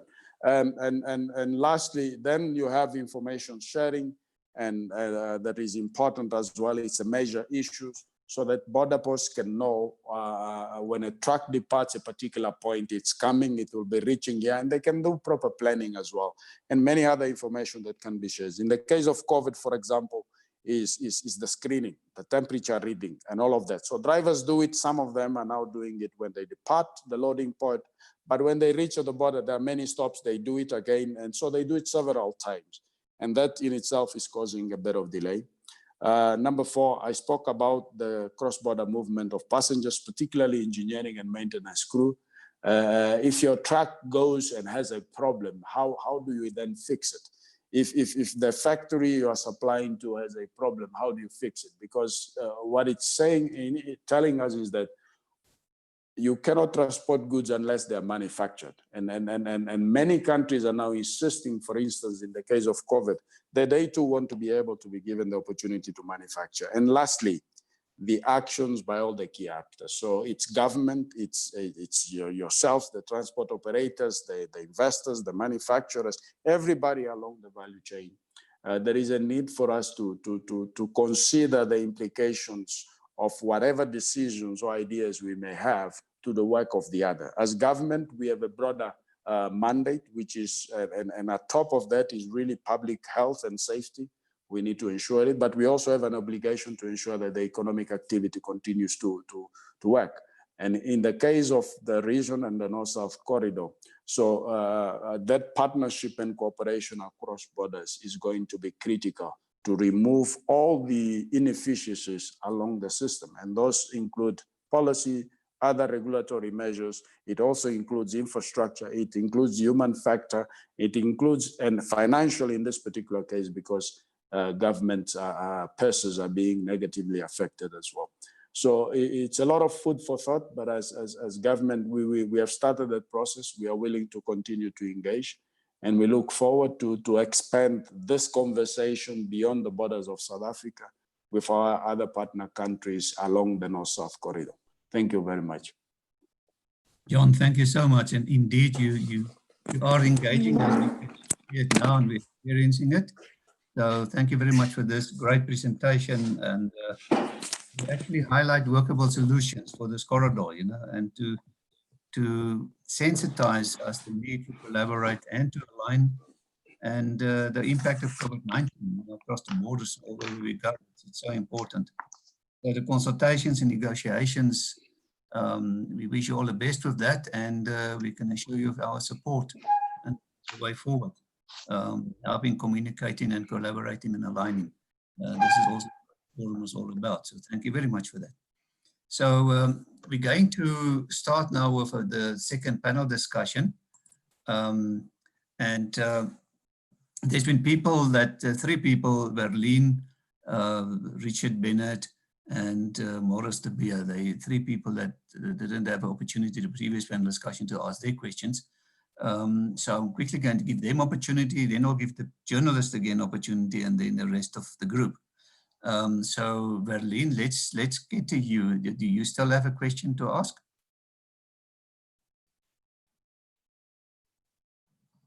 While Berlin is busy, can we have all our panelists unmute themselves and bring their videos up so that we can see them again, please? Hi, Harry. Yes, Berlin. Yes, I just wanted to say, you know, a lot of things that has been spoken, there's such a wealth of information, the professionalism, and to what there is. But I think we need to, as a platform, and thank you, Harry, and to everybody, that you bring about all this wealth of what we know and those who've got experience and new coming in, that we actually should come together collectively from all the spheres. As you know, South African Network, the Women, is launched by government. It is a recognized body, that we should actually have a time frame over that which we would like to execute, so that it would not be continuous, government is not doing, and that we should actually take it on the time frames to what we want to implement and make happen. Thank you, Berlin. Surely time frame needed, proper planning, and our consulting houses are also involved in this forum, government, so definitely we will bring a time frame about, and keep on communicating the good work that we've done. Clearly, John Rocha from the Department of Trade and Industry and Commerce, they're driving the agenda. So John, thank you also. I don't know if one of the panelists would like to respond on this. Sure, thanks, Warwick here. I totally agree that timeframes, And it's often difficult to put timeframes to mega or very big. However, what we can put timeframes to, must have timeframes put to them so that it can be measured. And when you measure things, then you can test your movements along there instead of making bold, robust statements. And from our personal example on the dry ports, that's exactly where ourselves and the parastatals and government that we've been dealing with have been very key in putting down, let's put down delivery dates for line item A, line item B, line item C. And what you have to do is break down a journey, I keep calling it a journey of 1,000 miles, into what are you doing in the first 100 meters. Let's map that out aggressively and then set deliverables therein. Right, thank you, Warwick. Maybe we can ask Morris de Beer to ask his question.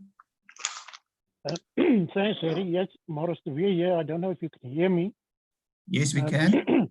Yeah, I'm a retired researcher on roads from CSIR. My question is the harmonization of axle loads between the different countries for rail and road.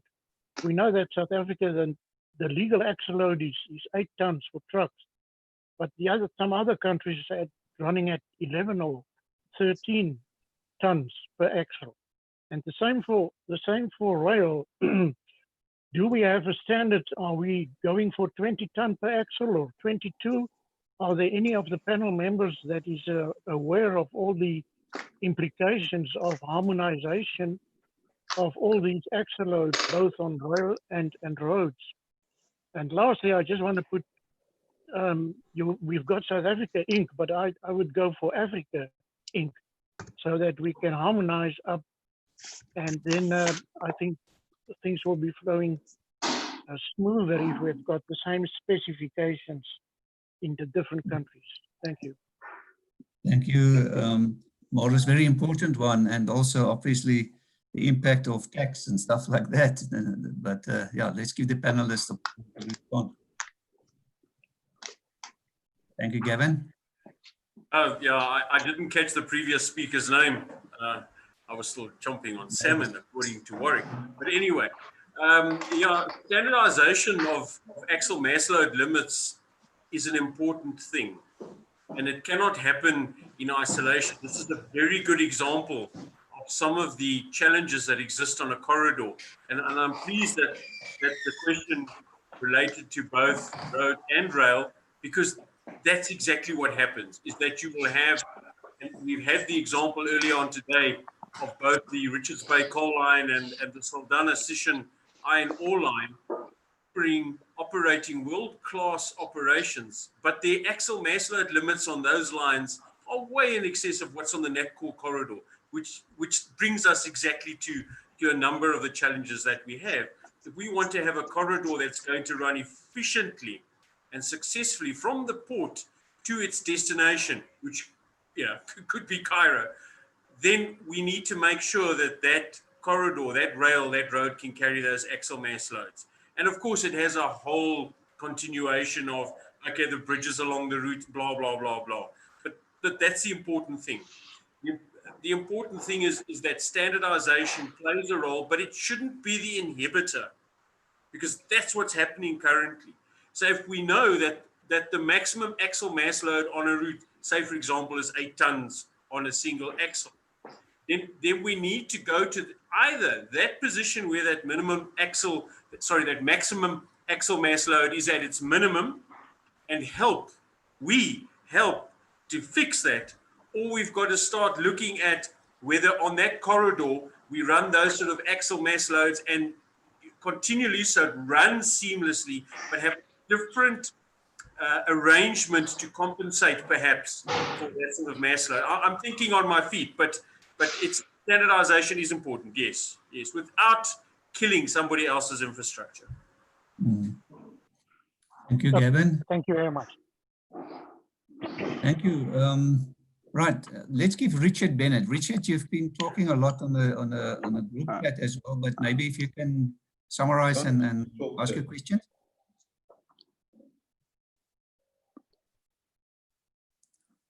Richard, yes, Richard.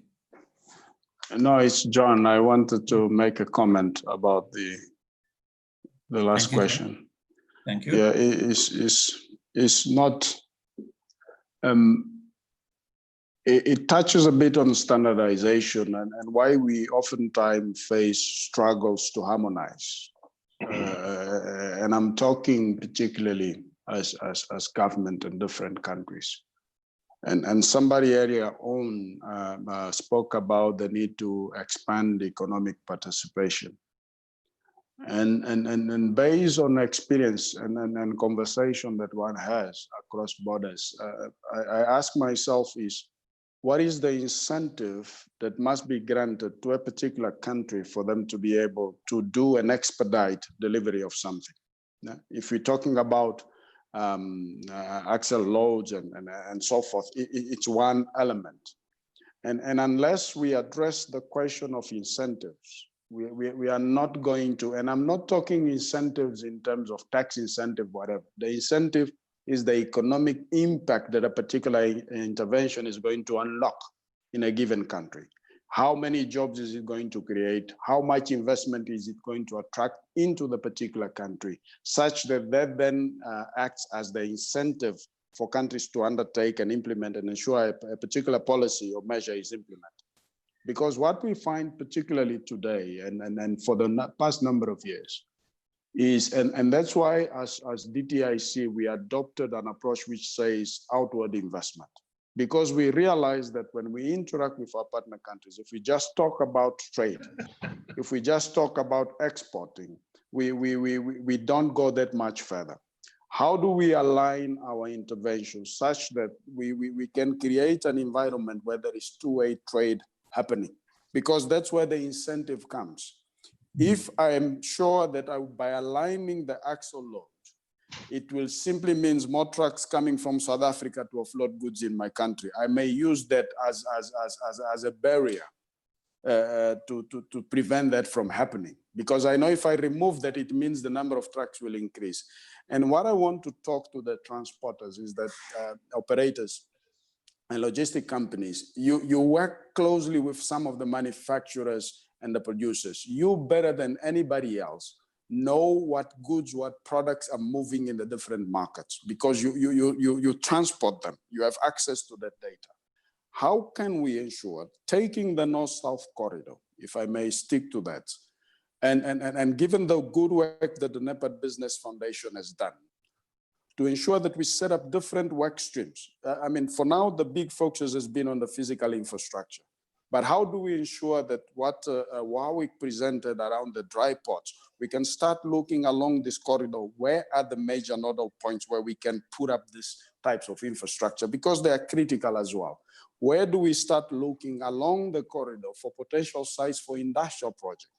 And many countries are shouting, we produce ABC, we also want to export to South Africa. So the supply chain needs to start looking at all of that. So there is a little bit of economic development planning that needs to be done, such that the impact can be heightened and countries are incentivized to then say, I will do this because I know what it will bring to me in terms of revenue to government, but also in terms of employment opportunities and investment attraction that it will unlock into a particular economy. So we need to broaden our thinking, and as transporters is to start looking at the broader economic activity in your surroundings. And as government, I'm talking now particularly with DTIC and Trade Investor, we'd want to engage with you concretely, leverage the work that is being already done on the North-South corridor and say, how do we pilot something here that is going to be transformative going forward? Thank you. Thank you, John. Warwick, it seemed as if you wanted to say something. I was just totally agreeing that you need to have, it needs to be collaborative, and there needs to be a starting point. Guys, let's do it. It's now time to do. Talking is cheap these days. Let's get on with it. Thanks. Yeah. Mike, you want to say something? In answer to that question, the predominant axle loading on rail is 20 tons per axle. On the N3 corridor, the Natcor corridor, running up to Byte Bridge and then across into Zimbabwe, if I have it right, it's the same. But when we get to Zambia, we're at 18.5. There's some axle masses in Namibia that are as low as 12. So there it just makes sense to run on road. But there are definitely challenges there. And how we overcome the lighter rail is we put more axles in per train, and therefore are still able to carry the same amount of cargo in the train. On road, again, we're limited to whatever the axle mass is in the country, and we don't break those rules. We adhere to them in all cases. But every country is different, and that's one of the challenges. So that's, we'll whisper in John's ear, and we will get him to see if he can fix that problem for us. Thank you. Absolutely. You know, it reminds me, you know, previously Transnet had a major focus on the NatCo, as they called it those days, and they had Mervyn Chetty heading up that. Mervyn is now involved in Africa business. You know, if you think about the Maputo Corridor Logistics Initiative and the Walvis Bay Corridor Initiative, you know, and the Trans-Kalahari Corridor Initiative, you know, what do we have a NatCo initiative, you know, to take ownership of this and to coordinate, you know, the maturity of this corridor? And I suppose that is where John comes in. John, are you the initiative? The answer to that is, in terms of our mandate, that's what we are expected to do. And what we have been doing since we were established, I'm talking about Trade Invest Africa, is precisely to drive that. And if you recall, you're talking about the Maputo Logistics Initiative. Immediately after 1994, South Africa, DTI, had a program called the Regional Spatial Development Initiative Program. That initiative was the major driver of the Maputo Development Corridor.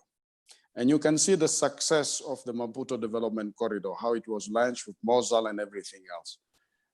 But after we successfully delivered on the infrastructure project, the N4 track route, we delivered on the port upgrades and so forth. We sort of dropped the ball. And I like to remind people of that. And we dropped the ball, and as a result of that, MCLI has been affected as well. So how do we revive that, focusing on particular corridor? And the North-South corridor can be a case study. It's not going to be easy. I must say, it's not going to be easy. It's going to be difficult.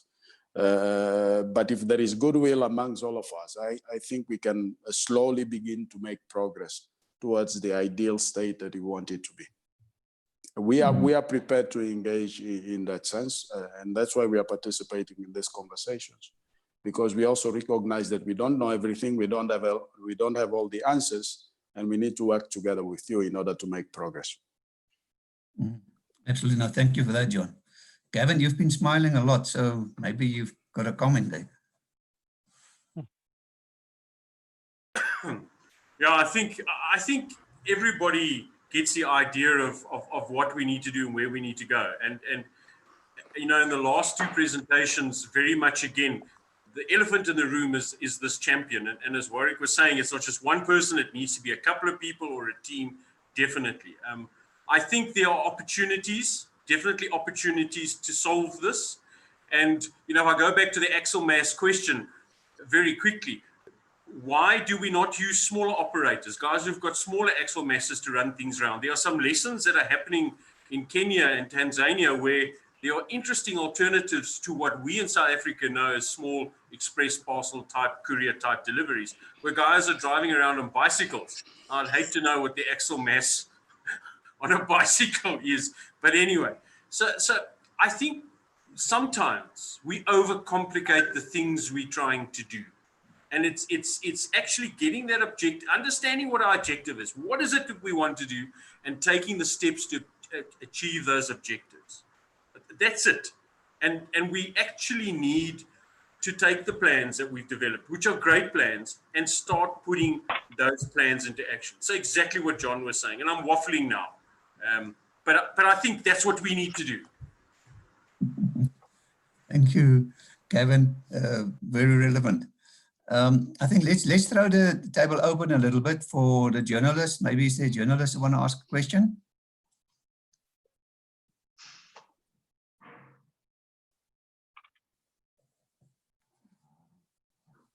trying to scan through the chat box here. There's good communication going on in the chat box. And I see people are answering each other in the chat box, which is fine. Thank you for that, guys. Okay, let's throw it open to anybody. Anybody who want to unmute and ask a question to the panel? May I ask a question to Warwick, please? Yes, Johan, you're welcome. Good afternoon. I must just congratulate you again. This is a very exciting subject, and I think it's very important to all of us, specifically in the light of COVID. What I wanted to ask Warwick is, first of all, what is the current capacity of Cato Ridge, and what is the future planned capacity? And then related to that, the problems around Durban Harbour, because we know that's actually where the big bottleneck is Durban Harbour. The road congestion is horrific, we know that, but even on the port side, it is not as good as it could be. Is Warwick aware of any progress in that regard? Because if Durban Harbour does not work, then Cato Ridge will not work, City Deep will not work, Tambo Springs, all the others will not work either, unless they get fed from Port Elizabeth or Cape Town. Thank you. Thank you, Johan. Warwick, you can respond. Cool. Thanks, Johan, for the question. Current capacity out of CatCon and Cato Ridge is approximately 30,000, in around 25 to 30,000 TEUs. We're looking to expand that up to, in the next sort of 5 to 7 years, up to a total capacity of 750,000 TEUs. So large. However, it will be on a phased base, and our next phase is taking it from 30,000 to 110,000 TEUs per annum capacity. We've also used Transnet modeling to define capacity, which is conservative modeling.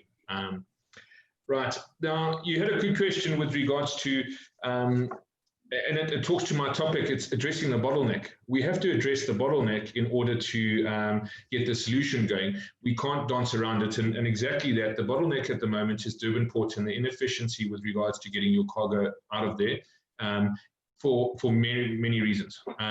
And it is our view, and I need to be careful here because obviously we're in NDAs with Transnet, and we're finalizing some very important negotiations on the workability of this. But there is a very clear understanding from Transnet that they do not want to transpose the problems at the port to Cato Ridge. And they're not and hence why private sector involvement is important in this development, because we bring new solutions to the table as opposed to the same old solutions. We've also had fantastic technological or ICT infrastructure and systems presented to us on how to orchestrate this efficiency. But long story short is each terminal requires, so for example, Cato Ridge Terminal requires a space in the Durban Port Terminal in order to ensure efficiency. Because what we are doing is we understand that in order for logistics to be uptaken, there needs to be reliability, consistency, and transparency in order for it to work. And that is what has been the biggest pushback that we've had from industry, is saying, yeah, but you're still reliant on Transnet and Durban Port, which is still, which hasn't proven itself to be as efficient as it can be. And that's why our working groups with Transnet are so critical to delve with the problems. And I can honestly and robustly say we are dealing with the actual issues, not what we think the issues are, what we'd like the issues to be. And Durban Port is important to get right, because I think from a South African Inc. perspective, we need to be very careful that we don't lose ground to the other African port players that are looking to come strengthening their way through. And we have the real opportunity to lose our logistics position on the southern tip of Africa, and we need to protect that. So the conversation with Transnet is a correct conversation. We are busy with commercial agreements in order to make that a reality, but we do understand the solution that is required in order to address what the current experience is at the Baka Port or Durban. I hope that answers your question. Thank you, Warwick. We've got Bongani Kopi. Bongani, you can ask your question. Thanks, Harry. Harry, the first one I wanted to check or to ask was, I think John outlined quite a lot of benefits that needs to accrue for other countries. What I wanted to check, what new industries will the dry port unveil that might be able to assist in terms of what John was talking about, benefits to other countries. But the second one is, I think the last question was, if the Durban port is congested, then what it would also have an impact on Cato Ridge. There was a discussion, I mean, in his presentation earlier, where we presented that there's the old airport site. I think there's an intention to try and deal with that. I thought if that one is dealt with, I mean, I was looking at budgets. I mean, at the moment, we don't have a new economic areas. Like, for instance, if you have budgets and things like that, what's happening with that site in such a way that it can also create new opportunities or new industries that we presently don't have, that can be sort of used to attract other countries to participate in this whole initiative. But the last one is, maybe Warwick must try and maybe think maybe quite clearly in terms of the model that maybe we create in Cato Ridge, and how, following John's also argument, how that can be sort of used to attract other countries to participate in this kind of a model, so that going from the South African model that we have created, we can be able to take this model to other countries as well. Thank you. Thank you, Bongani. Panel want to respond? Sure, I'll take this, as it was, I think, largely aimed at me. Bongani, thanks for the question. And you know, what benefits does the Cato Ridge Dry Port bring to other African countries who are looking to understand the cost-benefit analysis of, you know, giving up some of their sovereignty or whatever the case is in order to get a railway provider right the way through? I can't think of anything specifically other than the very big conversation that it's about improving efficiency and logistics in the whole, or efficiency of the logistics system right the way throughout, which is beneficial to all countries that don't have its own port, and even ones that do have its own port, in order to bring the costs of the goods delivered to you down. So I think it's a little bit more of a wider discussion with regards to what benefits we can bring to African countries. That being said, we are currently dealing with, and I really enjoy dealing with a real life client in order to solve their solution through the dry port development to see where we have issues. And at the moment, we are talking about to a service provider who brings down raw materials from the DRC right the way through into Durban Port and out there from, and how are we providing the solution to that specific, those goods. Now, all they're looking for is a port to get out as cost effectively and efficiently as possible, and Durban Port is where they've been doing it previously. And if we can bring 20% cost reduction, or alternatively 40% carbon reduction, now we're talking the correct terms. So apologies for a little bit of the wishy-washy answer. We hadn't thought too much about outside the SA borders, as a journey of 1,000 miles gets taken with the first step, and we are firmly focused on that first, second, and third step. Thank you, Warwick. Ladies and gents, we're running over time, but okay, I suppose there's nothing rushing us that much. I've got two questions here, Tabu, and then we go to Eugene. So first, Tabu, the Coco, you can ask your question. Thank you, Harry. My question is more directed to John Rocha. So I wanted to know, like, what can be the role of transport planners, especially looking more into your engineering perspective, your transport planning in an engineering perspective, within the investment of this north to south corridor, and also looking at the opportunities which are there for the engineering firms. Thank you. Thank you, Tabu. John, you're welcome to respond. Thank you, Tabu. I think, I mean, we are talking about a transport and logistics solutions. And if we are talking about moving cargo from point A to point B, the transport planners have a huge role to play, first of all, in ensuring that the transport infrastructure being put in place, or that needs to be put in place, is properly planned. to ensure efficiencies in those flows. And I think somebody earlier mentioned that the way most of our infrastructure was designed at the time was really to get goods from pit to pot and out. So there was very little domestic integration planning in some of the countries done, including identifying where particular hubs where you could put up logistic parks, where you could put up industrial plants and so forth. So from a transport perspective, my advice to you is first, it's important for you guys to familiarize yourself with the opportunity along the continent. When you're talking about transport, it's both cross-border, but also domestic within countries, you know, and within the different markets inside a particular country. The transport infrastructure in many of the countries leaves a lot to be desired. And we need that capability, that level of skills to be able to be mobilized and roped in. I'm gonna have to, so that's what I can my answer to you. Harry, if you don't mind, I have a meeting at 1, so I'm gonna have to go. Yeah, yes. John, thank you. Quick closing remarks before you leave.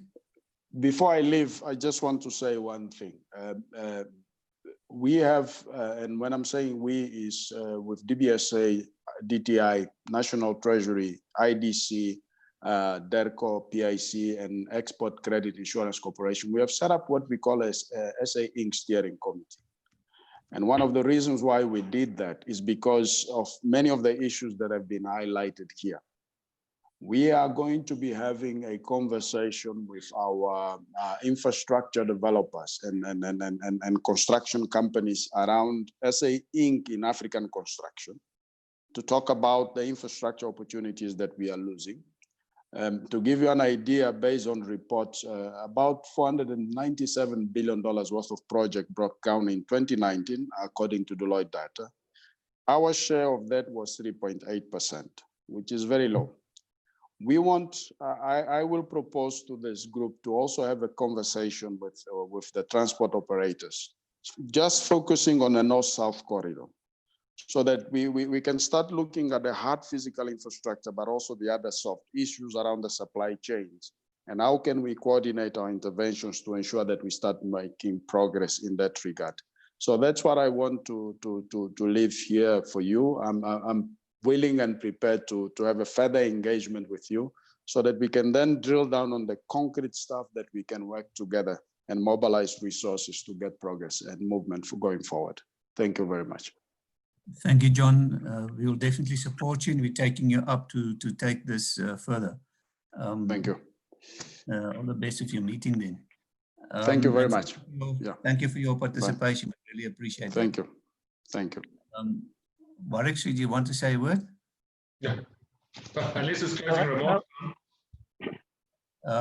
Ladies and gentlemen, before we ask closing remarks from our panelists, and I will start with Mark Daniel, I first want to give Eugene Gorat the opportunity. He's got a question.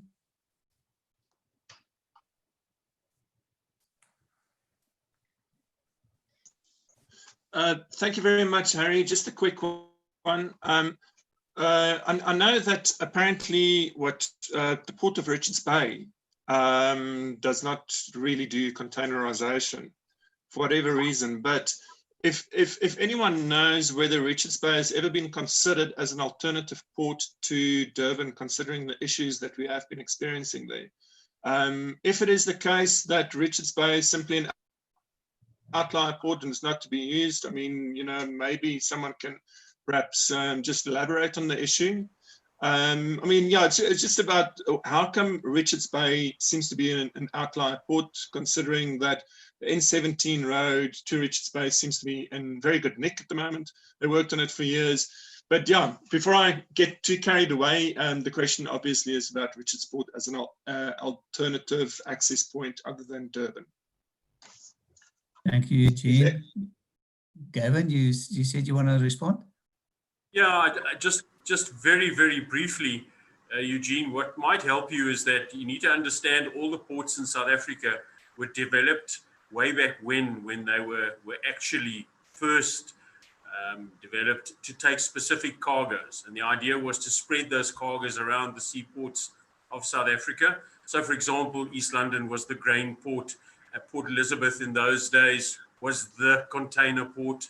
And Richards Bay was developed to take coal in the very beginning. That's the Richards Bay coal terminal was really the driving force and what have you. And that's one of the challenges we sit is that some of the infrastructure we have was developed to take specific cargoes out. And hence the coal line is so efficient because the Richards Bay coal terminal was designed to take a single commodity point to point with tremendously efficient offloading systems.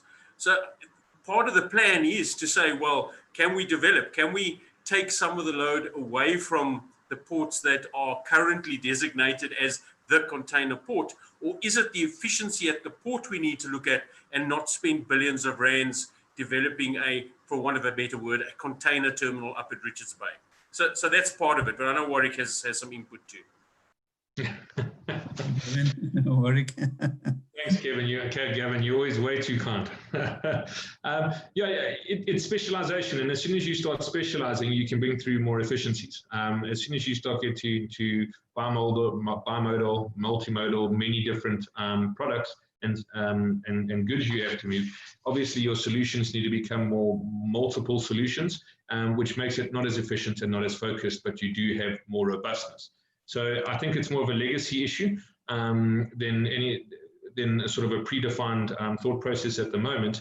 However, we need to be, obviously I'm not that keen for Richards Bay to become this awesome container terminal when Durban is where, the N3 comes from Durban and where we put a dry port on. So I do, however, understand that, we are going to provide the infrastructure or the systems. However, the ultimate decision maker is going to be the clients of these goods, and they're going to decide which way it goes.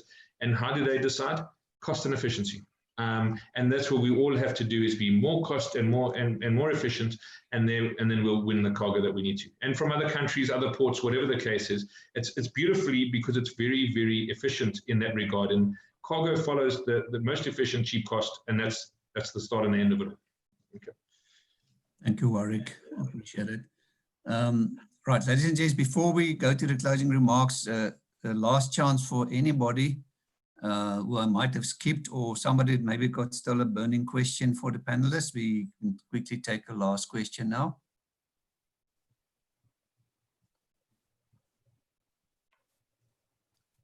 Seems to me everybody is comfortable. They want to go on lunch. So let's start with the closing remarks. And Mike Daniel, we can start with you, please. Thank you, Harry. I think that there's been a lot of synergy in what the presenters have presented on. They presented that you can't fix a bridge, you've got to fix a corridor. They presented on different roller balls in this ball bearing and how they all interact with one another. And to that, I just want to announce that Warwick and myself have signed a non-disclosure agreement. We're going to work closely together on developing a seamless operation between the Cato Ridge Terminal and the Rail Runner technology. And I would like to reach out to anybody else that's listening. Somebody else reached out today on another corridor and said they would like to talk about using Rail Runner there. I'd like to extend an invite. My email address is mike.daniel@railrunner.co.za. So if anybody needs to reach out and requires further information, further details, we'd be happy to do so, all in the interests of developing South Africa Inc. and ensuring economic freedom for all. Thank you very much for allowing me to participate in this forum, Harry. Much appreciated. Thank you, Mike. Thank you for your valuable inputs. We really appreciate that. And we believe the Rail Runner project is going to do big things in South Africa. Let's go to Warwick. I thought Gavin was definitely going to be next, but cool. Finally, I get a first word in. Yeah, it's been interesting how there's been a common theme throughout the conversation here, and not just on the North-South theme, which was obviously our topic for today, but with regards to, there appears to be a lot of consensus with regards to the way we need to arrive at the solution, which is important. And the actual solution is up for debate, and there's many conversations. But it is, what I'm seeing and hearing more and more is in our own experience as well, is that collaboration is key. It's the only way. It's not a competition about carving out who gets the biggest slice or who gets the smaller slice. It's about understanding what you do well and that you are part of a bigger system. And if you can be that ball bearing, whether you're a central cog, which is the system, or you're one of the side cogs, understand your role in efficiently moving this logistics machine forward. I think it's also, we need to think of, what also got highlighted is that it's a complete system and not in an isolated event. And then lastly, guys, this is critical from an SA Inc. perspective. This is important for all of us, no matter which sphere you find yourself in. If we don't all put our shoulder to the wheel, put the egos in the back pocket, and work on solutions, robust solutions that stand the test of interrogation, then we must go. And finally, I'd just like to leave you with the thoughts that a journey of 1,000 miles starts with the first step. It is now time to take the first step. It's yellow machines, yellow machines, yellow machines. Let's get going and show that with a start, amazing things can happen. Thank you. Thank you, Warwick. Really appreciate your input. Gavin. Harry, I think everyone said it all, and I'm just going to repeat what they're saying. I can only but support what they're saying. I think the strongest battle is going to be a turf battle, and it's not going to be between mode competitors necessarily. It will be a turf battle between role players in the corridors. Each one is going to want and try to be in charge and get the biggest benefit out in the beginning, and that's going to be, history has taught us, that's always going to be the struggle. Otherwise, my final word really is bye. Thank you very much for the opportunity. Thank you, Gavin, and thank you, Warwick and Mike. We really appreciate your valuable time and preparations. And I think we're going to take John up on this to follow up and further take this, this discussion further. And yeah, may you guys have a good afternoon. Thank you so much, and we'll keep you guys posted going forward. Thank you very much. Let's give them a hand. And also we remind you of our host, Trade and Investment KwaZulu-Natal. She unfortunately can't be here now, Sheila. So we say thank you to them also for hosting this meeting. Thank you for Standard Bank for sponsoring the write-up for this. And should you need to invest into KZN and onto this corridor, talk to Sheila to help you with your investment. If you need to invest into the runner project, talk to Mike Daniel. And yeah, see you guys later. Thank you very much. Take care. Thank you. Bye. Thank you. Bye-bye.